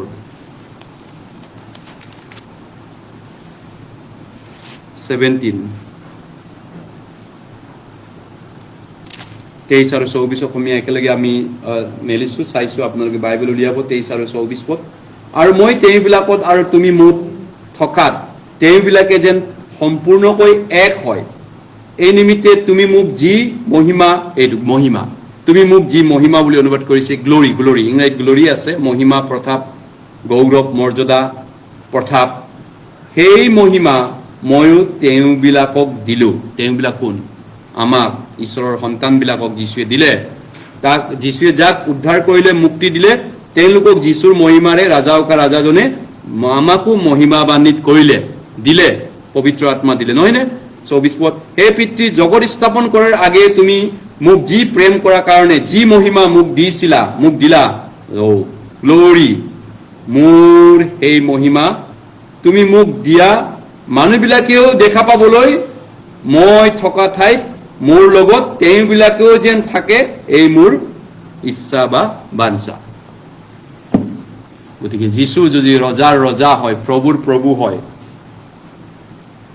তেতিয়াহ'লে আমি কোন হয়? প্ৰথম পিতৰ 2 কৈছে 9 পদত, আমি ৰাজকীয় পুৰোহিত, ঈশ্বৰৰ বিশেষ পবিত্ৰ প্ৰজা। মই কোন হয়? ৰাজকীয়, royal priesthood, special people, zealous for কিবা এটা, হয়নে? স্পেচিয়েল পিপুল হয়। শৰীৰৰ ফালৰ পৰা মই সৰু চুটি চাপৰ মানুহ, একোৱেই নাই মোৰ দেহাৰ ফালৰ পৰা, চেহেৰাও নাই, কিন্তু পবিত্ৰ আত্মা, যীশুৰ মৰ্যাদা মহিমা, হয়নে? ঈশ্বৰৰ সন্তান। গতিকে সেই মুকুট তেওঁ মোক তুলিলেগে, হেৰুৱা মৰ্যাদা তেওঁ মোক উভতাই দিলে। গতিকে এতিয়া আমি সেই সন্মান, মুকুট, মৰ্যাদাৰ উপযুক্ত জীৱন যাপন কৰা উচিত, হয়নে? গীতমালা 73 কৈছে। গীতমালা 73 গৈছো। গীতমালা 73 Psalm number 73।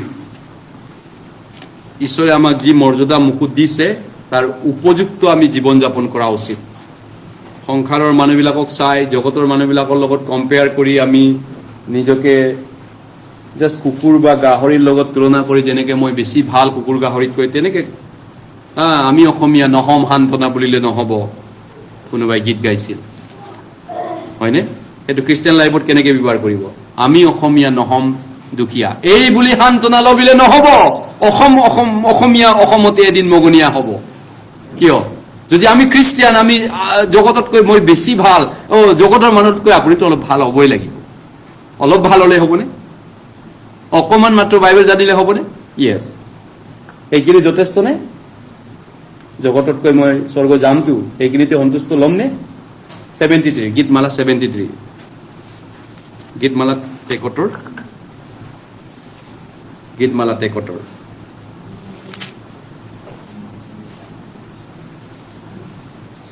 73 গীতমালা 73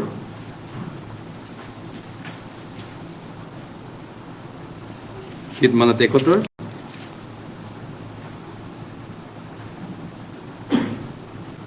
73 নম্বৰ গীত,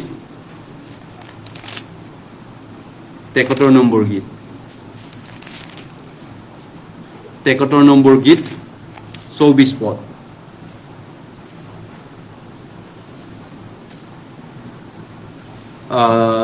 পদ। তুমি নিজ মন্ত্ৰণাৰে মোক পদ দেখুৱাবা আৰু পাছেকৈ মোক গৌৰৱেৰে গ্ৰহণ কৰিবা। তুমি মোক নিজ মন্ত্ৰণাৰে পদ দেখুৱাবা। কেতিয়া দেখুৱাব? এই পৃথিৱীত জীয়াই থাকোঁতে। এতিয়া তেওঁ মোক চলাই নিজ মন্ত্ৰণা, নিজ বুদ্ধি, নিজ জ্ঞান, নিজ পৰামৰ্শ আমাক দিনে দিনে কথা কৈ, দিনে দিনে শিকাই বুজাই, পবিত্ৰ আত্মাই আমাক সকলো কথা জনাই বুজাই থাকে, নহয়নে?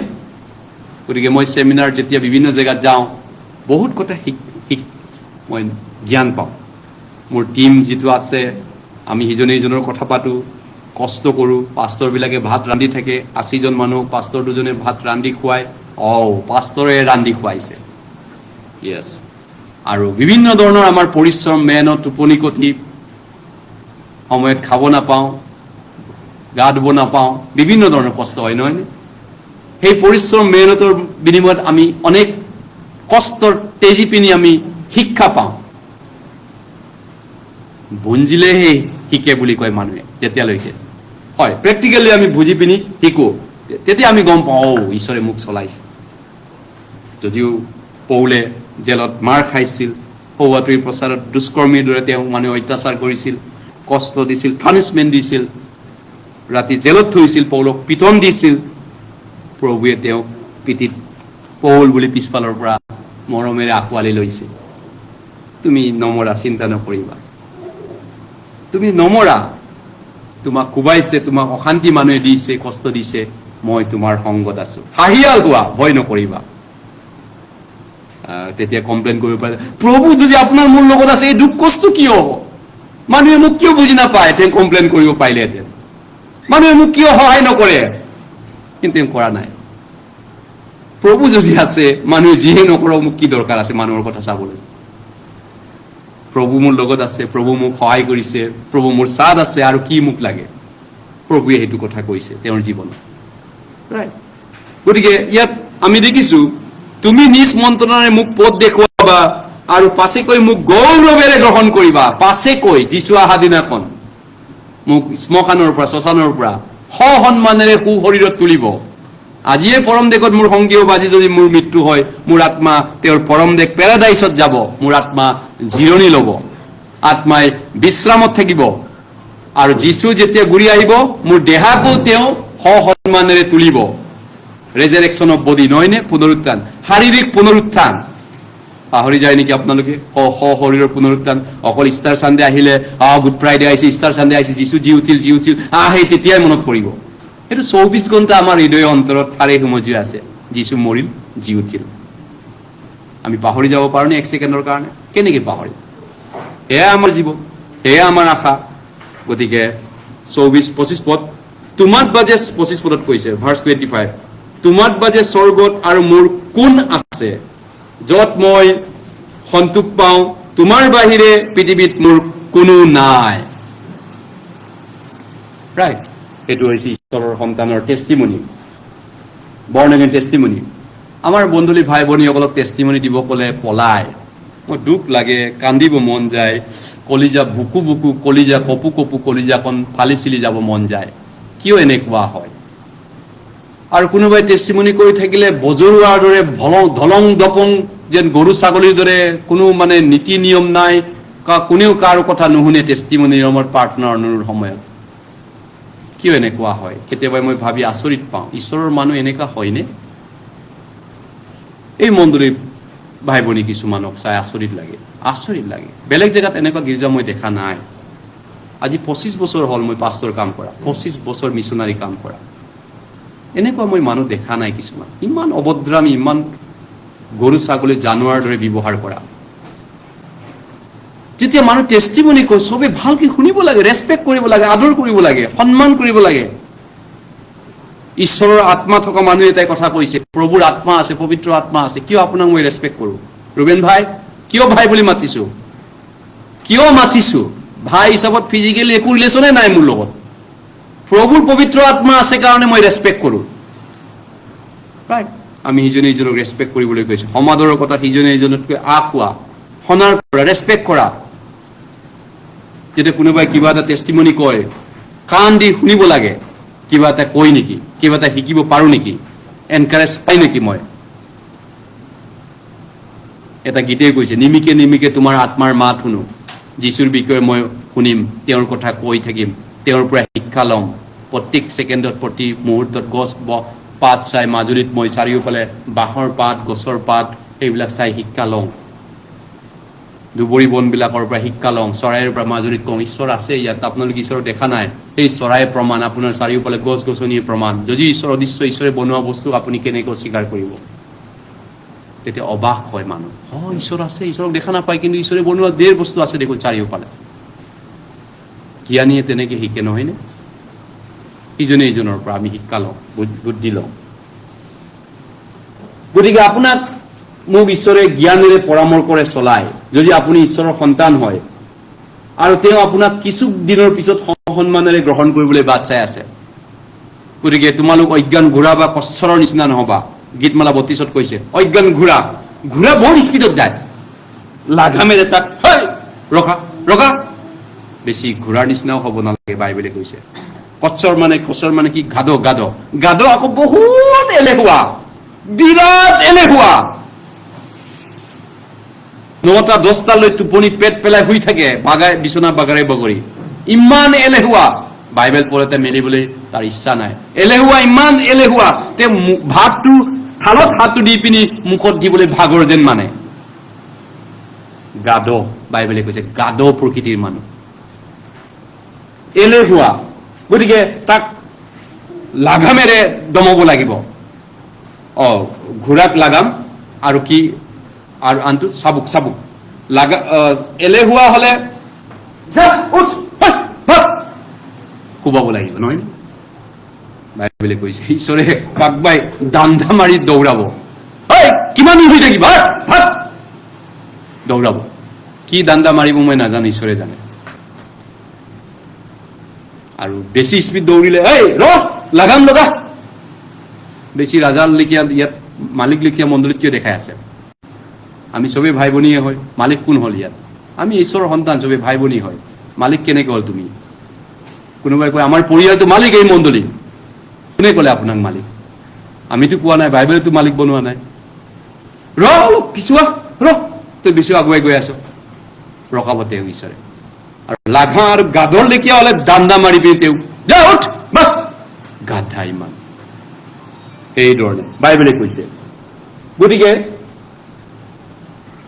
প্ৰভুৱে আমাক শিকায় প্ৰভুৱে আমাক জ্ঞান দিয়ে জটিল দুখ কষ্টৰ মাজেদি হয় চাওক no pain no gain আপোনালোকে দুখ কষ্ট চবেই বেয়া পায় গালি পাৰিলে চবেই বেয়া পায় ইনফেক্ট আমাৰ পিতৃ মাতৃয়ে যদি গালি নপৰা হ'লে পিতৃ মাতৃ সৰুৰ পৰা আমাক শিক্ষা নিদিয়া হ'লে গালি গাত লগাকে গালি নিদিয়া হ'লে আমি আজি মানুহ হ'ব পাৰিলোহেঁতেন নে আমাৰ ল'ৰা ছোৱালী আমি গালি পাৰো কিয় হিংসা কৰি মৰি যা বুলি হাও দি পিনি গালি পাৰিছো নে ভাল হ'বৰ কাৰণে গালি পাৰো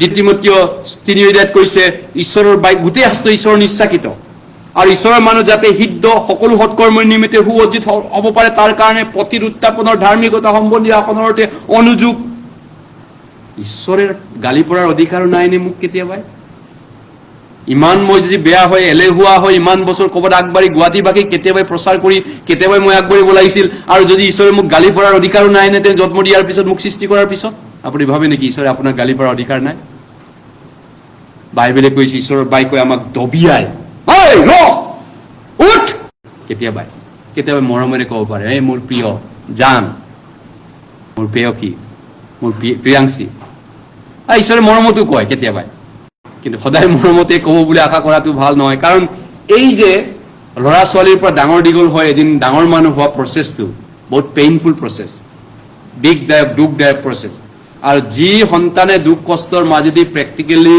সৰুৰ পৰা শিকা নাই বা পৰিশ্ৰম গড়ত মেহনত কৰা নাই হয়তো তেওঁৰ বহুত কমি থাকিব পাৰে যিয়ে ধৰক এই দুখ কষ্টময় জীৱনৰ পিছত ঈশ্বৰে আমাক সন্মান দিব গৌৰৱ দিম বুলি বাইবেল লিখিছে গ্লৰি আহিব যিমান এতিয়া দুখ কষ্ট হ'লেও হয়নে প্ৰভুৱে কৈছে মই সন্মান ৰেডি কৰি থৈছো মুকুট ৰেডি কৰি থৈছো আহক গতিকে যিটো আমি নম্ৰৰে নিজক সৰু কৰো নম্ৰ কৰো আৰু আমি প্ৰভুৰ বাক্যৰ আগত নিজকে বকিবোধ কৰো আৰু প্ৰভুৰ বিধানৰ আগত নিজকে বাধ্য হওঁ প্ৰভুৱে যেনেকে বিচাৰে প্ৰতিৰোধ নকৰো বিদ্ৰোহী নহয়নে বিদ্ৰোহী ইজৰাইলৰ মাজত বিদ্ৰোহী দল সদায় আছিলে মুচিৰ দ্বাৰা ঈশ্বৰে চলায় আকৌ বিদ্ৰোহী দল এটা থাকে তাৰ সদায় ৰিবেল গ্ৰুপ বিদ্ৰোহী অবিৰাম নাদান দল নহয়নে দল বান্ধিছিলে মুচিক মানে গিৰাবৰ কাৰণে বিভিন্ন দল আছিলে মুচিক গিৰাবৰ কাৰণে কুৰহৰ সন্তানবিলাকৰ এটা দল আছিল অবিৰামৰ এটা দল আছিল মণ্ডলী কিছুমান দল বনায় হয়নে ঈশ্বৰক চেলেঞ্জ কৰিবৰ কাৰণে হাঁহি আছে প্ৰভুৱে তেওঁলোকক ওপৰৰ পৰা ঠাট্টা কৰি আছে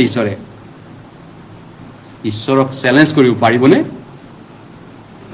হয়নে গতিকে এই ধৰণৰ কাহিনী ইতিহাস এতিয়াও দেখা পাওঁ আৰু প্ৰভুৱে হাঁহি আছে কৈছে গতিকে বাইবেল পুৰণা নিয়ম পঢ়িলে চব এইবিলাক দেখা পায় ইজৰাইলৰ পুৰণা মণ্ডলীত কোনে মুচিক সহায় কৰিছিলে কোনে ঈশ্বৰক কমপ্লেইন কৰিছিলে কোনে বিদ্ৰোহী কৰিছিলে কোনে চাথ দিছিলে কোনে বিদ্ৰোহী কৰিছিলে কোনে কি পাপ কৰিছিল গোটেই কাহিনী ইজৰাইলৰ ইতিহাসত লিখা আছে আৰু ইজৰাইলৰ ইতিহাসটো আমাৰ শিক্ষাৰ নিমিত্তে লিখা আছে ৰোমিয়া 15 অধ্যায়ত কৈছে গোটেইখিনি আমাক শিকাবৰ কাৰণে আমাক বুজাবৰ কাৰণে যাতে আমি সেই মিষ্টেকবিলাক নকৰো বাৰে বাৰে গতিকে গ্লৰি ডিফাৰেণ্ট ফ্ৰম এভৰিৱান সন্মান মুকুটটো গৌৰৱটো বেলেগ বেলেগ হ'ব পৰিত্ৰাণ একে হ'ব পাৰে পৰিত্ৰাণ একে হয় আচলতে কিন্তু আমাৰ গৌৰৱটো বেলেগ বেলেগ হয় পৰিত্ৰাণ উদ্ধাৰ মুক্তি ফ্ৰীলি আমাক দিয়া হৈছে বিনামূল্যে দিয়া হৈছে বিশ্বাস কৰাৰ সময়ত যোনে বিশ্বাস কৰিলে কিন্তু সন্মান মুকুট যিসকলে বিশ্বাসত প্ৰভুৰ লগত চলিলে তেওঁলোকক এই মৰ্যাদা সন্মান মুকুট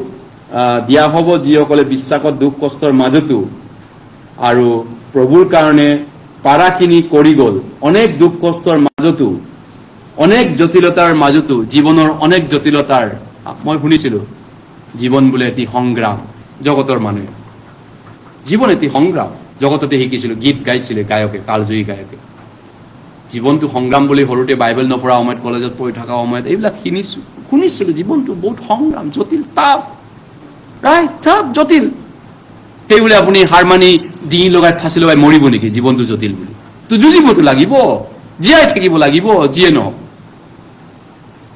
ঈশ্বৰৰ মানুহৰ কাৰণে দুখ কষ্ট আছে বাইবেলে কৈছে সেই দুখ কষ্টৰ মাজতো আমি সাৰেন্ডাৰ কৰি পলায়ন কৰিম নে দুখ কষ্টক আকোৱালি লৈ তাৰ মাজেদি প্ৰভুৰ সহায়ত আগুৱাই গৈ থাকিম এই বৃদ্ধ ছয়দাত কৈছে মোৰ ধাৰ্মিকজন বিশ্বাসৰ দ্বাৰাই জীৱ মোৰ ধাৰ্মিকজন বিশ্বাসৰ দ্বাৰাই জীৱ যিজনে পিছ হহুকে সেইজনত মোৰ প্ৰাণ সন্তুষ্ট নহব পিছ হহুকা এবিধ মানুহ সদায় থাকে ইজৰাইলৰ মাজত ৰাইজে দল আগুৱাই গৈ আছে কমপ্লেইনাৰ আপত্তিকাৰীবিলাকে দল বান্ধি পিছফালৰ পৰা ৰখি যায় পিছফালে একটা দল থাকেগে তেতিয়া আমালোকে তেওঁলোকক কাটিছিলে শয়তানে ইউজ কৰে এই মানুহবিলাকক দল বান্ধি গ্ৰুপ বনোৱাবিলাকক ৰাইট কি পাব ঈশ্বৰৰ কাম ৰখিছে জানো সৌবাতৰি প্ৰচাৰ ৰখিছে জানো কোনোবাই সহযোগ নকৰে কোনোবাই ছাপৰ্ট নকৰে বুলি কোনোবাই প্ৰাৰ্থনা নকৰে কোনোবাই সহায় নকৰে বুলি ঈশ্বৰৰ কাম ৰখে জানো অসমৰ সৌবাতৰি প্ৰচাৰ বিশ্বত ঈশ্বৰে ৰখিবনে আপোনালৈ মোলৈ বাট চাবনে নো হু আৰ ইউ আপুনি কোন হয় ঈশ্বৰে কৈছে তুমি কোন হয় আব্ৰাহামে ঈশ্বৰৰ আগত কৈছিলে মই এটা ধূলি মাতন দাস ঈশ্বৰৰ আদি পিতৃ মানুহজনে কৈছে মই এটা ধূলি মানুহ মূল্য নহয় ঈশ্বৰৰ আগত মই কোন হয় ঈশ্বৰৰ আগত যদি ঈশ্বৰে মোক ইউজ নকৰে মইনো কি দলৰ চেণ্ডেলৰ ধূলি মোক বেলো নাই ঈশ্বৰৰ আগত যদি ঈশ্বৰে ইউজ কৰে তেতিয়াহে মোৰ কাম আছে যদি সৌবাতৰি প্ৰচাৰ কৰা কামত হেৰুৱা আত্মা বচোৱা কামত যদি ঈশ্বৰে মোক ব্যৱহাৰ কৰে ৰাইট পৰাগীত বাক্য 22 অধ্যায় পৰাগীত বাক্য 22 অধ্যায় পৰাগীত বাক্য 22 অধ্যায় পৰাগীত বাক্য 22 অধ্যায়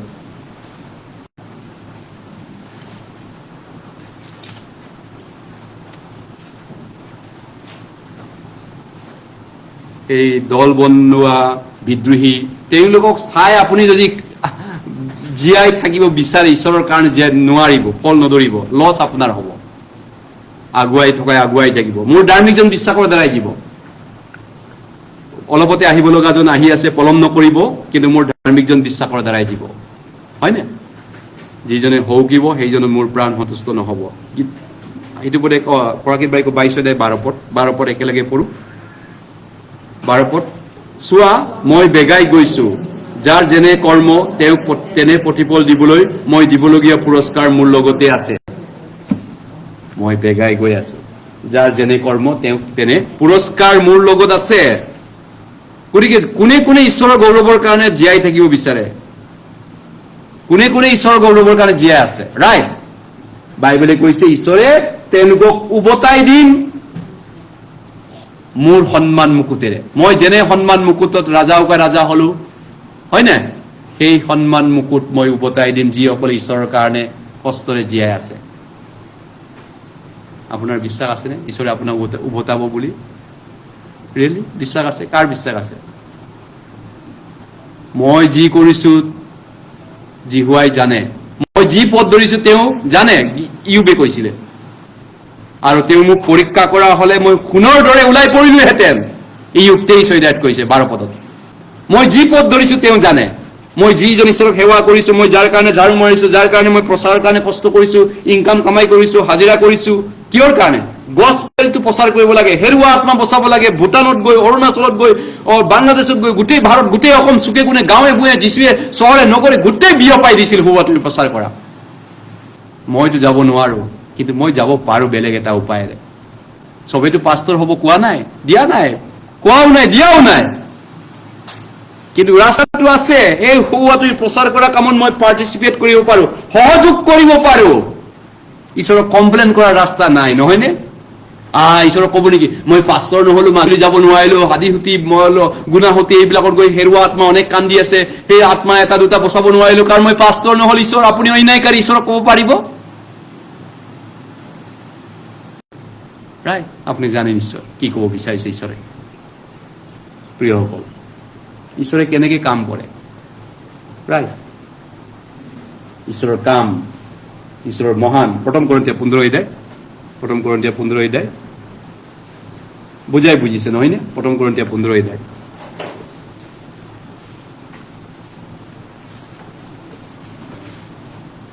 প্ৰথম Korinthia 15 অধ্যায়। মই পৌলৰ, মই আপোলৰ, মোৰ পচন্দৰ পাষ্টৰ, মোৰ পচন্দৰ নহয়, মোৰ এইটো জাতিৰ, মোৰ আমুকা। তোমালোক মানসিক নোহোৱা নে? তোমালোক মানুহ নোহোৱা নে? পাপিষ্ট দুৰাচাৰ এইবিলাক কৰন্তীয়া মণ্ডলীক কৈছিলে। মই পৌলৰ, মই আপোলক। পৌলক জানো, আপোলক জানো ক্ৰুচত দিয়া হৈছিল। আমি খ্ৰীষ্টৰ হয় আৰু নহয় আমি, ৰাইট? দল বেদকাৰী মানুহক ৱাৰ্ণিং দি পিনি তেওঁলোকক চাইড কৰা বুলি বাইবেলে কৈছে। যোনে দল বনায় মণ্ডলীত, গ্ৰুপ বনায়, আউট কৰিব কৈছে তেওঁলোকক মণ্ডলীৰ পৰা। আৰু এইটো দাবী উঠিছে মণ্ডলীৰ পৰা কিছুমানক আউট কৰিবলগীয়া হ'ব পাৰে, হ'ব পাৰে। ঈশ্বৰে কৰিব, মানুহে নকৰে এইটো। 1 Korinthia 15 অধ্যায়।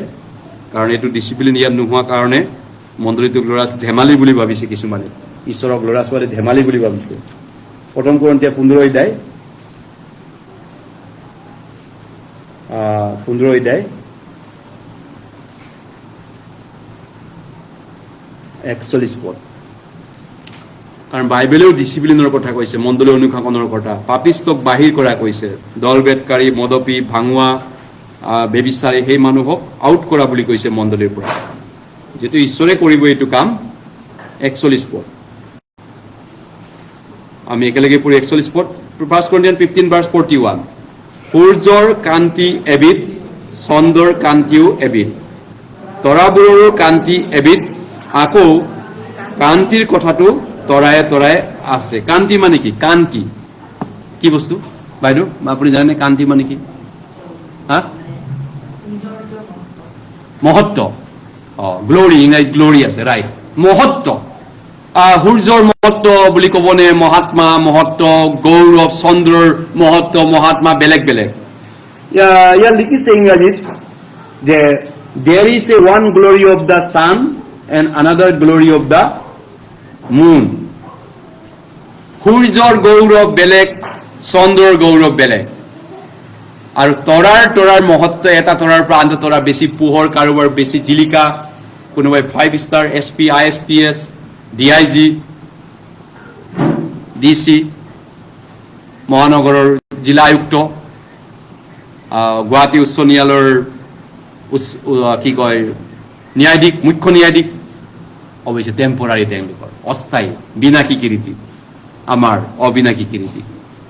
কোনে কোনে তেনেকুৱা পদবী সন্মানেৰে মুকুট হ'ব বিচাৰে যীশুৰ স্বৰ্গ ৰাজ্যত? স্বৰ্গ ৰাজ্যত,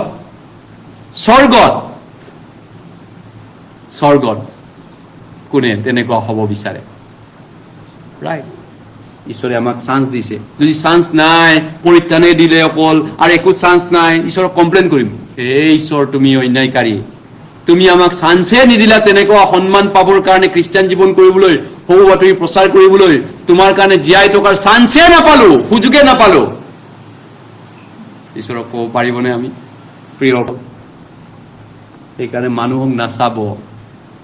মানুহৰ সন্তোষলৈ মই জীয়াই আছো নে? কাৰবাৰ কৰিছো নে? পৌলে কৈছে গালাতিয়া 1:10 পদত, মই মানুহক তুচ্ছ কৰিবলৈ, মানুহক সন্তুষ্ট কৰিবলৈ, মানুহৰ সন্তুষ্ট কৰিবলৈ কাৰবাৰ কৰিছো নে? যদি কৰিছো, মই খ্ৰীষ্টৰ দাস নহওঁ। যদি আপুনি খ্ৰীষ্টৰ সেৱা কৰিব বিচাৰে, মানুহ ভাল কৰিলেও আপোনাক বেয়া বুলি কোৱা মানুহ ওলায়, বেয়া কাম কৰিলেও বেয়া বুলি কোৱা মানুহ ওলাব পৃথিৱীত। সেইটো মানুহৰ নেচাৰ হয় পৃথিৱীত। আমি সেইটো সদায় যেতিয়া চেমিনাৰ পাতোঁ তাত আমি আলোচনা কৰোঁ টিমবিলাক। আপুনি যদি বেপাৰ কৰিলেও আপোনাক বেয়া কোৱা কথা মানুহ ওলাব, বেপাৰহে কৰে সি। চাকৰি কৰিলেও ক'ব, চাকৰিনো কোনে কৰে? আজিকালি চাকৰিটো লোকৰ চাকৰিহে। মানুহ কি নকয় এই পৃথিৱীত? মানুহে আপোনাক কি নক'ব? গতিকে ডন্ট মাইণ্ড, মানুহৰ কথালৈ আপুনি কেয়াৰ নকৰিব। ঈশ্বৰৰ বাইকলৈ চাওক, প্ৰভু যীশুলৈ চাওক, ছাকচেছ হ'ব নহয়নে? ছাকচেছ হ'ব, খ্ৰীষ্টিয়ান হিচাপত ছাকচেছ হ'ব। প্ৰভুৱে আপোনাক সেই সন্মান মুকুটেৰে বিভূষিত কৰিব। যদি মানুহক চাই থাকে, আপোনাক ঈশ্বৰে যি গ্লৰি সন্মান দিব বিচাৰিছে, আপোনাৰ যিমান বৰ্তমান জীয়াই থকা কালত আপুনি যেনেকুৱা জীৱন যাপন কৰিলে, সেই জীৱন যাপনৰ ওপৰত ভিত্তি কৰিহে আমাৰ সন্মান মুকুটটো বেলেগ বেলেগ হ'ব। ধৰক ইয়াত কাৰ এই আমাৰ সিষ্টাৰ লাইন, ভনী লাইন, আমাৰ ভাইবিলাক কোনে বেছি স্বৰ্গত সন্মানটো বেলেগ হ'ব, কোনে চন্দ্ৰৰ নিচিনা হ'ব, কোনে তৰাৰ নিচিনা হ'ব। চন্দ্ৰটো তৰাতকৈ আকৌ চন্দ্ৰটো বেছি উজ্জ্বল আছে, আকৌ চন্দ্ৰতকৈ আকৌ বেলি সূৰ্যটো বেছি উজ্জ্বল আছে, মহত্ব বেলেগ আছে, গৌৰৱ বেলেগ আছে। বাইবেলে কৈছে আমাৰ প্ৰত্যেকৰ মুকুট সন্মান বেলেগ বেলেগ আছে। প্ৰথম পিতৰ 5 অধ্যায়, প্ৰথম পিতৰ পটাপট আমি 2 এটা আৰু বাইবেল পঢ় চাওঁ, সময়টো গৈ আছে। প্ৰথম পিতৰ 5 অধ্যায়, প্ৰথম পিতৰ 5 অধ্যায়, প্ৰথম পিতৰ 5 অধ্যায়,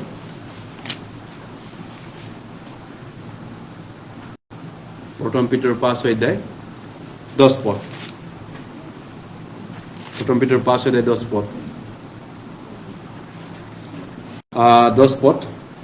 1 Peter chapter 5 verse 10, সকলো অনুগ্ৰহৰ আখৰ যি ঈশ্বৰে তেওঁৰ অনন্ত গৌৰৱৰ অৰ্থে খ্ৰীষ্টত তোমালোকক আমন্ত্ৰণ কৰিলে, তোমালোক অলপ কাল দুখ ভোগ কৰাৰ পাছত তেওঁ নিজেই তোমালোকক সিদ্ধ, সুস্থিৰ আৰু বলৱন্ত কৰিব।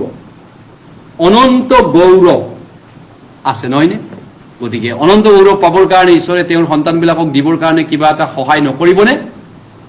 তেওঁ আপোনাক সহায় নকৰিবনে? আপোনাৰ প্ৰাৰ্থনা উত্তৰ তেওঁ নিদিয়াকৈ থাকিবনে? কোনোবাই এজন পাষ্টৰে কৈছিলে, ঈশ্বৰে মোক আজিলৈকে 50,000টা প্ৰাৰ্থনাৰ উত্তৰ দিছে। 50,000টা তেওঁ প্ৰাৰ্থনা লিখি দি থৈছে। 50,000টা প্ৰাৰ্থনাৰ যেতিয়া উত্তৰ পাই গ'ল, তেতিয়া তেওঁ ক'লে ঈশ্বৰে মোক এইখিনি কমপ্লিট কৰিলে। আপোনাৰ জীৱনত তেনেকুৱা কিবা এটা আছেনে? কেইবাৰ আপোনাক আজিলৈকে ঈশ্বৰে উত্তৰ দিছে? কেইটা প্ৰাৰ্থনা? 100টা? 50টা? ইয়েছ। যে ন অনেক দুখ কষ্ট আছে নহয়নে আমাৰ জীৱনত? দুখ কষ্ট, কিন্তু বাইবেলে কৈছে এই সকলোৰ বিনিময়ত মই তোমাক সন্মান দিমগে, ইনাম দিমগে, গৌৰৱ দিমগে। ৰাইট। সেই আশাৰে আমি পৰিশ্ৰম নকৰোঁনে? সেই আশাৰে আমি হোৱাটো প্ৰচাৰ নকৰোঁনে? সেই আশাৰে আমি খ্ৰীষ্টিয়ান জীৱন কৰা নাইনে এতিয়া? ইয়েছ, হয়। গতিকে আমাৰ পৰিত্ৰাণৰ উদ্দেশ্যটো কি? অনন্ত গৌৰৱত প্ৰৱেশ কৰা। খ্ৰীষ্টত আমাৰ যি আশা যদি অকল এই জীৱনকাললৈ হয়, তেন্তে আমি সকলো মানুহতকৈ দুৰ্ভগীয়া হৈছো। প্ৰথম কৰিন্থিয়া 15:19 কৈছে, খ্ৰীষ্টত আমাৰ আশা যদি এই পৃথিৱীত দুদিনীয়া সংসাৰৰ কাৰণে যদি কৰিছো, আমি we are pitiful than all people. সকলো মানুহতকৈ আমি পুতৌ লগা, দুৰ্বল, মূৰ্খামি কাম কৰিছো। খ্ৰীষ্টত আশা যদি এই 87 বছৰৰ কাৰণে যদি কিবা এটা বেনিফিটৰ যদি কাৰণে কৰিছো। গতিকে খ্ৰীষ্টত আমাৰ আশা। কিয় আমি দুখ ভোগ কৰিছো ইমান? কিয় ইমান আমি দুখ কষ্ট কৰি প্ৰভুক সেৱা কৰিছো? কিয়? যীশুৱে আমাৰ কাৰণে দুখ ভোগ কৰিলে আৰু তেওঁ আমাক হেৰুৱা সন্মান উভতাই দিলে। এতিয়া প্ৰথম কৰিন্থিয়া 3 অধ্যায়লৈ গৈছো। প্ৰথম কৰিন্থিয়া 3 অধ্যায়, প্ৰথম কৰিন্থিয়া 3 অধ্যায়, প্ৰথম কৰিন্থিয়া 3 অধ্যায়, প্ৰথম কৰিন্থিয়া 3 অধ্যায়,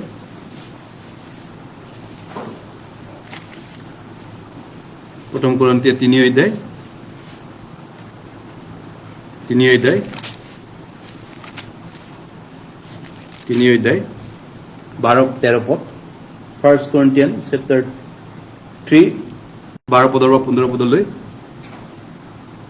এই বৃত্তিমূলৰ ওপৰত সোণ, ৰূপ, ৰত্ন নাইবা কাঠ, খেৰ, নৰাৰে যদি কোনোৱে সাজে, তেন্তে প্ৰতিজনৰ কৰ্ম প্ৰকাশিত হ'ব, কিয়নো সেইদিনে তাক দেখুৱাব। কাৰণ সেইদিন অগ্নিত প্ৰকাশিত হ'ব, তাতে প্ৰতিজনৰ কৰ্ম কেনেকুৱা অগ্নিয়ে নিজেই তাৰ পৰীক্ষা কৰিব। অগ্নিয়ে কৰিব পৰীক্ষা, অগ্নিয়ে কৰিব। আমাৰ খ্ৰীষ্টিয়ান জীৱনটো জুইৰে পৰীক্ষা কৰা হ'ব। তাৰ ওপৰত সজা কোনোজনৰ যদি কৰ্ম যদি ৰয়, তেন্তে তেওঁ পুৰস্কাৰ বা বেজ বা সন্মান বা মুকুট পাব। আৰু কোনোজনৰ সজা কৰ্ম যদি পুৰে, জুইয়ে পুৰি পেলায়, তেন্তে তেওঁৰ হানি হ'ব। তথাপি তেওঁ নিজে অগ্নিৰ পৰা ৰক্ষা পোৱাৰ দৰে পৰিত্ৰাণটো স্বৰ্গটোত সোমাবলৈ পাব। তেওঁ স্বৰ্গত বাধা নকৰিব সোমোৱাটো। স্বৰ্গত সোমোৱাটো কিয় বাধা নকৰিব? কাৰণ যীশুৱে মৰি পিনে আপোনাক বচাইছে, সেইটো বাতিল নকৰে। কিন্তু মুকুটটো, সন্মানটো কাৰোবাৰ বাবে কেঞ্চেল হ'ব। কেঞ্চেল হ'ব, ৰাইট? গতিকে আমি কেঞ্চেল নহ'বৰ কাৰণে কেনেকুৱা জীৱন কৰিম? ঘৰ পৰিত্ৰাণ, এই ফাউণ্ডেশ্যন বনালে, ফাউণ্ডেশ্যনৰ ওপৰত নৰা খেত কাপ জুইত দিলে জ্বলি খতম, জুইত শেষ। কিন্তু সোণ ৰূপ মূল্যৱান প্ৰেচিয়াছ ষ্টন হীৰা সেইটোৰে যদি ঘৰ বান্ধে, মানে খ্ৰীষ্টান জীৱন তাৰ মানে কি? ইয়াৰ মিনিংটো কি? এই সংসাৰৰ কাৰণে জীয়াই নাথাকি আমি হাজিৰা কৰোঁ, কাৰোবাৰ বৰ্তন মাৰোঁ, কোনোবাই ঝাৰু মাৰে কাৰোবাৰ ঘৰত, কিন্তু আমি অকল এইটো কাৰণে কৰা নাই, নহয়নে? তাৰ লগত আমাৰ লিংক আছে অনন্তকলীয়া কামৰ কিবা এটা। আমি 2 পইচা অফাৰিং দিওঁ কিহৰ কাৰণে? ঈশ্বৰৰ হৌৱাটো এইটো বিলাওক, এটা আত্মা বচাওক আৰু ঈশ্বৰৰ ৰাইজ বাঢ়ি যাওক, আৰু সেই আত্মা বচোৱাৰ ইণ্টাৰেষ্টটো মোৰ ওচৰলৈ আহিবগে। মই 10 টকা এটা দিছোঁ, 20 টকা এটা দিছোঁ, প্ৰাৰ্থনাত সহায় কৰিছোঁ, যীশুৱে দেখা পায়। যীশুটো অন্ধা নহয়, আন্ধা বুলি ভাবে নেকি? মই প্ৰাৰ্থনা কৰিলে, মই পাষ্টৰক সহায় কৰিলে, হৌৱাটোৰ প্ৰচাৰত সাথ দিলে ঈশ্বৰে মোক একো উভতাই নিদিব, অকল পাষ্টৰে জনপ্ৰিয় হ'ব, তেওঁ সন্মান পাব, মই একো নাপাম। ইমান ধূৰ্তামি দুষ্ট চিন্তা আমি নকৰোঁ, নহয়নে? যীশুৱে জানে। গতিকে আমি যিটো ইণ্টাৰেষ্ট পাম, যীশুৱে কৈছে মহাজনৰ ওচৰত কিয় ধন নতলি, মানে হৌৱাটোৰ প্ৰচাৰত কিয় ব্যৱহাৰ নকৰিলি? হৌৱাটোৰ প্ৰচাৰত যদি 10 টকা 20 টকা দিছোঁ, তাৰ যিটো ইণ্টাৰেষ্ট হ'ব, বেংকৰ ইণ্টাৰেষ্ট যেনেকৈ বাঢ়ে, সেই ইণ্টাৰেষ্টটো ভগাই দিয়া হ'ব। গোটত যেনেকৈ আপোনালোকে যেনেকৈ গোট পইচা ইউজ কৰে, গোটাই পইচা জমা কৰে, তাৰ যদি ইণ্টাৰেষ্ট যিটো পাব, সেইটো গোটৰ মানুহক ভাগ কৰি চবেই লৈ লয়। সেইটোৱে হৈছে ঈশ্বৰৰ ৰাজ্যটো। তেনেকৈ ঈশ্বৰে কাম কৰে। চবেইতো পাষ্টৰ হৈ যাব নালাগে, চবেই পাষ্টৰ হয়, চব এজনৰ শদিয়াৰ পৰা ঘূৰি লৈ চব যা, আৰু কোনে কাম কৰি খাব তেতিয়াহ'লে? প্ৰচাৰক যদি চবেই কৰে। কিন্তু ঈশ্বৰে টেকনিক, ঈশ্বৰে ৰাস্তা দিছে। কোনোবাই কাণ, কোনোবা নাক, কোনোবা চকু, কোনোবা হাত, কোনোবা ভৰি, কোনোবা লিভাৰ, কোনোবা কিডনী, কোনোবা হাত ভৰি, কোনোবা বহুত উস্তাদ কাম কৰাত, ঈশ্বৰৰ কাৰণে ঝাৰু মৰাত, ভাত বনোৱাত, পইচা ইনকাম কৰাত, ঈশ্বৰৰ ৰাইজটোৰ কাৰণে হাত, তেওঁলোকে ঈশ্বৰৰ ৰাইজৰ হাত হয়। কোনোবা ভৰি হয়, বহুত তেওঁলোকে দৌৰিব পাৰে, ইনকাম কৰিব পাৰে, কামাই কৰিব পাৰে, নহয় ঈশ্বৰক ছাপৰ্ট দিব পাৰে। কোনোবা কথা ক'ব পাৰে, মুখ হয় তেওঁলোকে। ধৰক আমাৰ দৰে মানুহ, আমি মুখৰ ডিউটি বেছি পালন কৰোঁ। শদিয়াৰ পৰা বুঢ়ীলৈকে মুখেৰে আমি মানুহক মাৰাই দিব পাৰোঁ, মুখেৰে জীয়াই দিবও পাৰোঁ, হয়নে? কোনোবা চকু হয় মণ্ডলীত, চকু নজৰ দিব পাৰে চবকে। আপুনি কিয় চাৰ্চত নাহে, আহক, আপুনি কিবা কিবি নজৰ দিয়া, সহায় কৰা। কোনোবা প্ৰাৰ্থনাত বেছি উস্তাদ, মনে মনে প্ৰাৰ্থনা কৰি থাকে, যেনেকৈ লিভাৰ দেখা নাপায়, কিন্তু ফাংচনটো বহুত কাম আছে, লিভাৰ ভাঙি গ'লে গ'ল লাইফটো। তেওঁ মনে মনে প্ৰাৰ্থনা কৰি থাকে মণ্ডলীৰ কাৰণে, হৌৱাটোৰ কাৰণে। যীশুৱে দেখা পায়, যীশুৱে চাই আছে, ঈশ্বৰে জানে, নহয় জানো? গতিকে সন্মান মুকুট খ্ৰীষ্টিয়ান জীৱনত আমাৰ ডিষ্টিংলি বেলেগ বেলেগ হ'ব, ডিফাৰেণ্ট, একদম জল পটকৈ বেলেগ সন্মান মুকুট হ'ব, মহত্ব বেলেগ হ'ব। যেনেকে চিফ জাষ্টিচ আৰু এছিষ্টেণ্ট জাষ্টিচ, মহানগৰৰ আয়ুক্ত, তলৰ চাৰ্কুল অফিচাৰ, মহত্ব বেলেগ। তুমি চাৰ্কুল অফিচাৰ, তুমি জিলাৰ আয়ুক্ত হয়, একে পজিশ্যন কেনেকে, একে চেয়াৰ কেনেকে হ'ব? এইজন কমিশ্যনাৰ, এইজন এছিষ্টেণ্ট কমিশ্যনাৰ, এইটো চিফ ছেক্ৰেটাৰী, এইটো কেৰাণী, বেলেগ সন্মান মুকুটটো বেলেগ আছে। স্বৰ্গত তেনেকে জল পট হ'ব, যীশুৱে কৈছে। একেই এনেকে বহিব, স্বৰ্গত সোমাব পাব, মহত্ব গৌৰৱ, এইজন চিফ ছেক্ৰেটাৰী, এইজন কেৰাণী, বেলেগকে আপুনি গম পাব। মই কেৰাণী হ'লো স্বৰ্গত, মই চিফ ছেক্ৰেটাৰী স্বৰ্গত, যীশুৱে কৈছে। বিশ্বাস কৰাই নাই নেকি আজিলৈকে? জানাই নাই নে আজিলৈকে এইটো কথা আপোনালোকে ইমান বছৰে? ৰিয়েলি আজিলৈকে নাজানে এই কথা? আমাৰ কৰ্ম অনুপাতে আমাৰ সন্মান মুকুট বেলেগ হ'ব স্বৰ্গত। কাক কমপ্লেইন কৰিম, কাক ওজৰাপত্তি কৰি থাকিম? য়েছ, ঈশ্বৰৰ গৌৰৱৰ কাৰণে ঈশ্বৰে আমাক চবকে চান্স দিছে। প্ৰভুৱে বিচাৰ কৰিব আমাক সন্মানৰ কাৰণে, দিবগে। মতি 19 মতি 19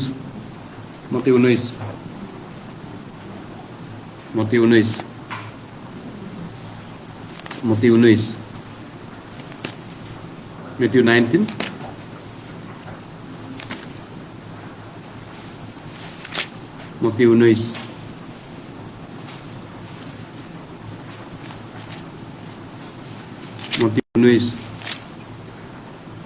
অবাধ্য বিদ্ৰোহীবিলাকক চাই আপুনি নিজকে সান্তনা লবি আছেনে? মণ্ডলীত যিবিলাক অবাধ্য মানুহ আছে, বিদ্ৰোহী দল আছে, বিদ্ৰোহী বা অবাধ্য দল থাকে, অবাধ্য মানুহ থাকে, তেওঁলোকক চাই সান্তনা নলবিব।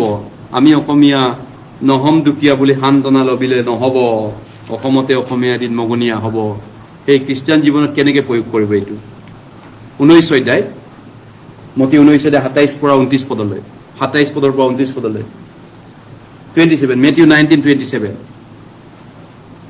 মানুহক চালে বিপদত পৰিব, ঈশ্বৰে আপোনাক ইউজ নকৰে মানুহ চোৱা মানুহ। তেতিয়া পিতৰে উত্তৰ দি তেওঁক ক'লে, চাওক, আমি সকলোকে এৰি আপোনাৰ পাছে পাছে আহিলো, তেনেহলে আমি কি পাম? তেওঁ সকলো এৰিলে পিতৰে, শহুৰ বুঢ়া শাহুৰ বুঢ়ী চব কথম, চব ত্যাগ কৰিলে, ককাই ভাই মা দেউতা পৰিয়াল পিতৰে চব এৰিলে। আমি কি পাম বুলি যীশু সুধিছে। কি পাম? শেষ, আমাৰ জীৱন একোৱে নাথাকিল আপোনাৰ পিছত যাওঁতে। 28 পদ, তাতে যীশুৱে তেওঁলোকক ক'লে, মই তোমালোকক স্বৰূপকৈ কওঁ, নতুন সৃষ্টিত, 1000 বছৰ ৰাইজত, নহয়নে? নতুন পেৰাডাইজ ৰাইজত, স্বৰ্গ ৰাইজত, যেতিয়া মানুহৰ পুত্ৰ নিজৰ প্ৰতাপৰ গ্লৰিয়াছ সিংহাসনত বহিব, তেতিয়া মোৰ পাছে পাছে অহা তোমালোকে 12খন সিংহাসনৰ ওপৰত বহি ইজৰাইলৰ 12 ফৈদৰ সুদবিচাৰ কৰিব। আৰু যিকোনোৱে ঘৰ বা ভাই ভনী বা পিতৃ বা মাতৃ বা সন্তান বা মাটিকে এৰি মোৰ নামৰ নিমিত্তে এৰে, তেওঁ 100 গুণকৈ লাভ পাব আৰু অনন্ত জীৱনৰ অধিকাৰী হ'ব।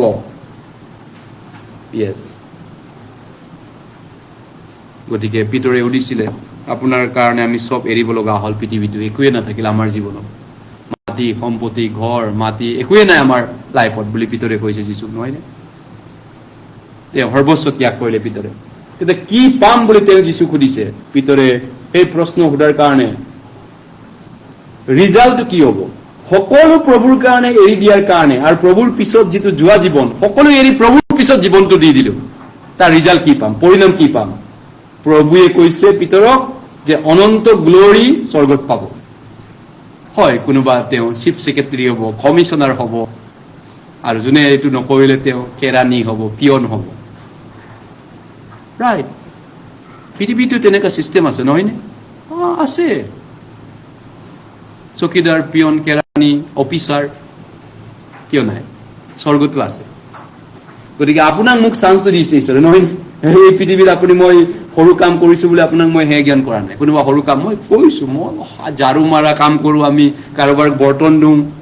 মই এটা পাষ্টৰ আছিলো এটা চাৰ্চত 8 বছৰ, তাত মোৰ মণ্ডলীৰ চাৰ্চৰ মেম্বাৰবিলাক মেক্সিমাম মানুহ লোকৰ ঘৰত কাম কৰা ভনী হয়, চিষ্টাৰবিলাক। কি হয়, লোকৰ ঘৰত 2-3টা ঘৰত চাফা কৰে, বাচন ধুই দিয়ে, কাপোৰ ধুই দিয়ে, মান্থলি 3000 পায়, 4000 পায়। তেনেকুৱা 10-15জন মহিলা মই চিনি পাওঁ সেই চাৰ্চত। তেওঁলোক বহুত কষ্ট কৰি হাত টান হৈ বিষাই যোৱাকে কাম কৰে, সন্তানক পোহপাল দিয়ে আৰু চাৰ্চত অপাৰিং দিয়ে, দান দিয়ে, পইচা দিয়ে। তেওঁলোক হয়তো কমিশনাৰত হ'ব, DC হ'ব, আয়ুক্ত হ'ব স্বৰ্গত, নহয়নে? যোনে কষ্ট কৰি ঈশ্বৰে সেৱা কৰিছে বেছি সন্মান পাব। পৰাকৃত বাক্য 3 অধ্যায়, পৰাকৃত বাক্য 3 অধ্যায়, মই শেষ কৰিম আৰু 2টা মাত্ৰ বাইবেল আছে। পৰাকৃত বাক্য 3 অধ্যায়,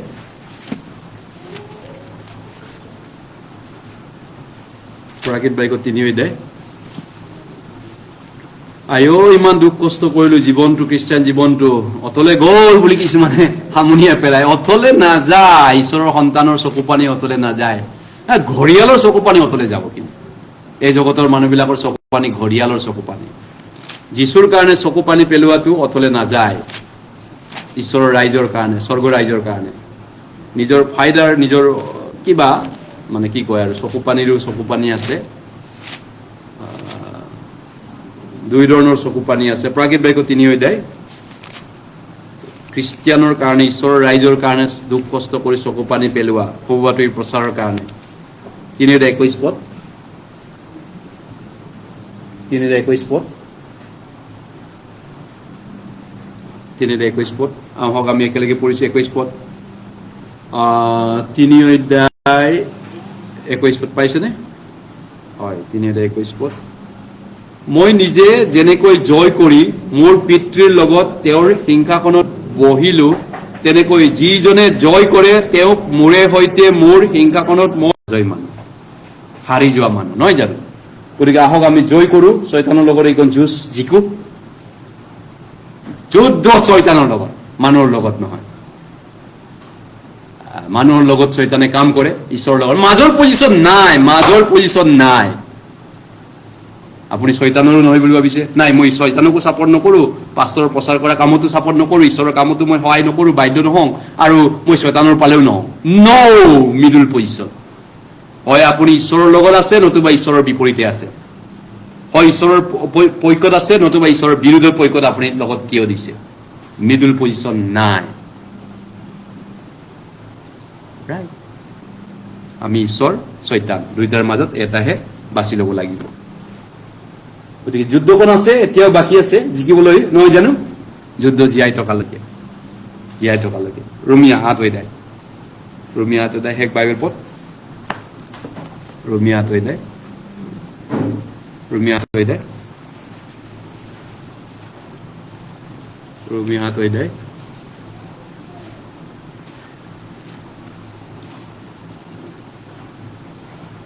ৰোমিয়া 8 17-18 পদ, ৰোমিয়া 8 17-18 পদ,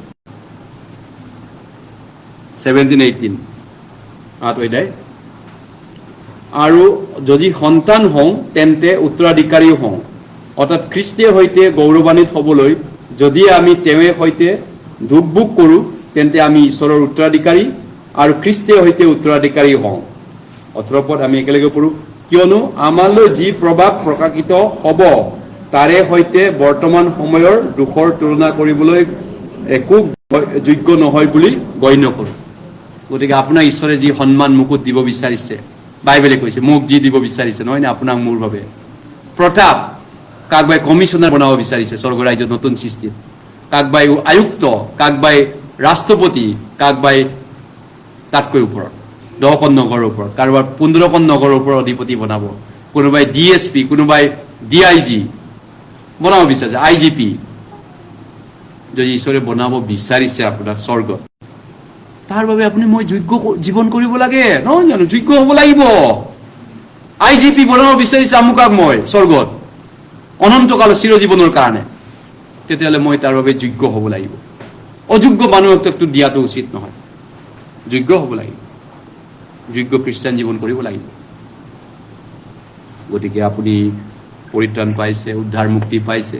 উদ্ধাৰ মুক্তিতে আপুনি সন্তুষ্ট নহ'ব। 2 তিমথিয়ত কৈছে খ্ৰীষ্ট যীশুত থকা পৰিত্ৰাণ আৰু তাৰে সৈতে অনন্ত গৌৰৱ, গৌৰৱ গগৈ নহয়, গৌৰৱ, হয় গৌৰৱ, মহিমা। গতিকে আপুনি মানুহক নাচাব, প্ৰভুক চাওক, বাইবেল চাওক। বাইবেল আছে আপোনাৰ লগত, ঈশ্বৰ আছে, পবিত্ৰ আত্মা আছে, হয়নে? আপুনি যদি প্ৰভুক সন্তুষ্ট কৰিব বিচাৰে বাইবেলৰ মতে পঢ়ক, বাইবেলখন পঢ়ক, বাইবেল খ্ৰীষ্টানিক প্ৰভুক কেনেকৈ সন্তুষ্ট কৰিব পাৰে বাইবেলৰ ৰাস্তা আছে। বাইবেলটো আমি মানি চলিব, বাধ্য হৈ চলিব লাগে। ইব্ৰী 13:5-6 কৈছে তোমালোকৰ স্বভাৱ নিৰ্লোভ হওক, মানে লোভীয়া নহবা, যি আছে তাতে সন্তুষ্ট হোৱা, অন্ন বস্ত্ৰ বাসস্থান থাকিলে তাৰে খুচ, য়েছ আই এম খুচ, সন্তুষ্ট। তেতিয়া প্ৰভুৱে কৈছে, কাৰণ তেওঁৱে কৈছে মই তোমাক কেতিয়াও নেৰিম, কেতিয়াও ত্যাগ নকৰিম। এতেকে আমি হাঁহেৰে ক'ব পাৰো প্ৰভু মোৰ সহায়কৰ্তা, মই ভয় নকৰো। মানুহে মোক কি কৰিব পাৰে? মানুহে মোক কি কৰিব পাৰিব? মানুহে মোক কি কৰিব পাৰিব? আহক প্ৰাৰ্থনা কৰো। পবিত্ৰ মৰমীয়াল আমাৰ স্বৰ্গত থকা দেউতা, ধন্যবাদ দিছো আমাৰ দৰে মূৰ্খ অজ্ঞান পাপীক, নৰকত যাবলগীয়া পাপীক প্ৰভু যীশুৱে ক্ৰুচত মৰি আমাৰ কাৰণে জীৱন দি আমাক বচোৱাৰ কাৰণে। প্ৰভুৱে আমাৰ কাৰণে বহু দুখ কষ্ট কৰিলে পৰিত্ৰাণ দিবলৈ, আৰু অকলেই তেওঁ কৰি পিনি আমাক পৰিত্ৰাণ দিলে। এতিয়া প্ৰভুৱে আমাক বিশ্বাসী জীৱনত জয়যুক্ত হ'বলৈ সুযোগ দিছে। কেনেকৈ তেওঁক সন্তুষ্ট কৰিম? এটা মাত্ৰ জীৱন, এবাৰ মাত্ৰ চান্স পাইছো। এই এটা জীৱনকে তেওঁক সন্তুষ্ট কৰাকে যেন জীৱনটো আমি পাৰ কৰিব পাৰোঁ, নিজক সন্তুষ্ট নকৰাকে। প্ৰভু আমাক আশীৰ্বাদ কৰা, সহায় কৰা। আমি ৰাস্তা নাজানো, আমি বহুত দুৰ্বল, আমি বহুত কমজোৰি। আমাক তুমি জ্ঞান দিয়া। আমাৰ এই ভাই ভনীসকলক আত্মিক চকু খুলি দিয়ক, আত্মিক কাণ খুলি দিয়ক, যাতে ঈশ্বৰৰ প্ৰতাপ, মহিমা, গৌৰৱ তেওঁলোকে দেখা পায়। পবিত্ৰ আত্মাৰ উপস্থিতি যেন তেওঁলোকে গম পায়। তেওঁলোকৰ ব্যক্তিগত খ্ৰীষ্টিয়ান জীৱনত তেওঁলোকক আশীৰ্বাদ কৰক, যাতে প্ৰভু ঘূৰি নহালৈকে আমি বিশ্বাসী হৈ জয়যুক্ত হৈ থাকিম আৰু সকলো দুখ কষ্ট বাধা বিঘিনি জয় কৰি এই মহানগৰবাসীক আমি সাক্ষী দিব পাৰিম যীশু আহি আছে। তেওঁলোকক আমি ক'ব পাৰিম যীশু ৰাইজ আহি আছে, বিচাৰ আহি আছে, আপোনালোকে ঘূৰি আহক, মন পালন কৰক। আমি সুবাতৰি প্ৰচাৰ কৰিব পৰাকৈ আমাক যোগ্য জীৱন কৰিবলৈ এই মণ্ডলীক আশীৰ্বাদ কৰক, সাধুগণক সহায় কৰক। দূৰ দূৰণিত থকা যিসকলে সুবাতৰিৰ কাৰণে চিন্তা কৰিছে, সহায় কৰিছে আমাক, সেই ভাই ভনীসকলকো ঈশ্বৰে আশীৰ্বাদ দিব। দূৰ দূৰণিত থাকি তেওঁলোকে বাক্য শুনি ঈশ্বৰৰ কাৰণে জীয়াই থাকিবলৈ চেষ্টা কৰিছে, তেওঁলোকক অনুগ্ৰহ কৰিব, ঈশ্বৰে দয়া কৰিব। অনেক দুখ কষ্ট বিপদ যেন তেওঁলোকে জয় কৰিব পৰাকৈ ঈশ্বৰে তেওঁলোকক ধৰি ৰাখিব। ধাৰ্মিকতাৰ সোঁহাতেৰে ঈশ্বৰে আশীৰ্বাদ দিব তেওঁলোককো, যাতে প্ৰভু যীশুৰ কাৰণে জীয়াই থাকিব পৰাকৈ যি প্ৰয়োজন তেওঁলোকক ঈশ্বৰে যোগাব, আশীৰ্বাদ দিব। লগতে আমি এতিয়া সকলো মহিমা গৌৰৱ তোমাক দি এই প্ৰাৰ্থনা প্ৰভু যীশুৰ নামেৰে খুজিছোঁ। আমেন। ঠিক আছে, ধন্যবাদ। ঈশ্বৰে সকলোকে মংগল কৰক।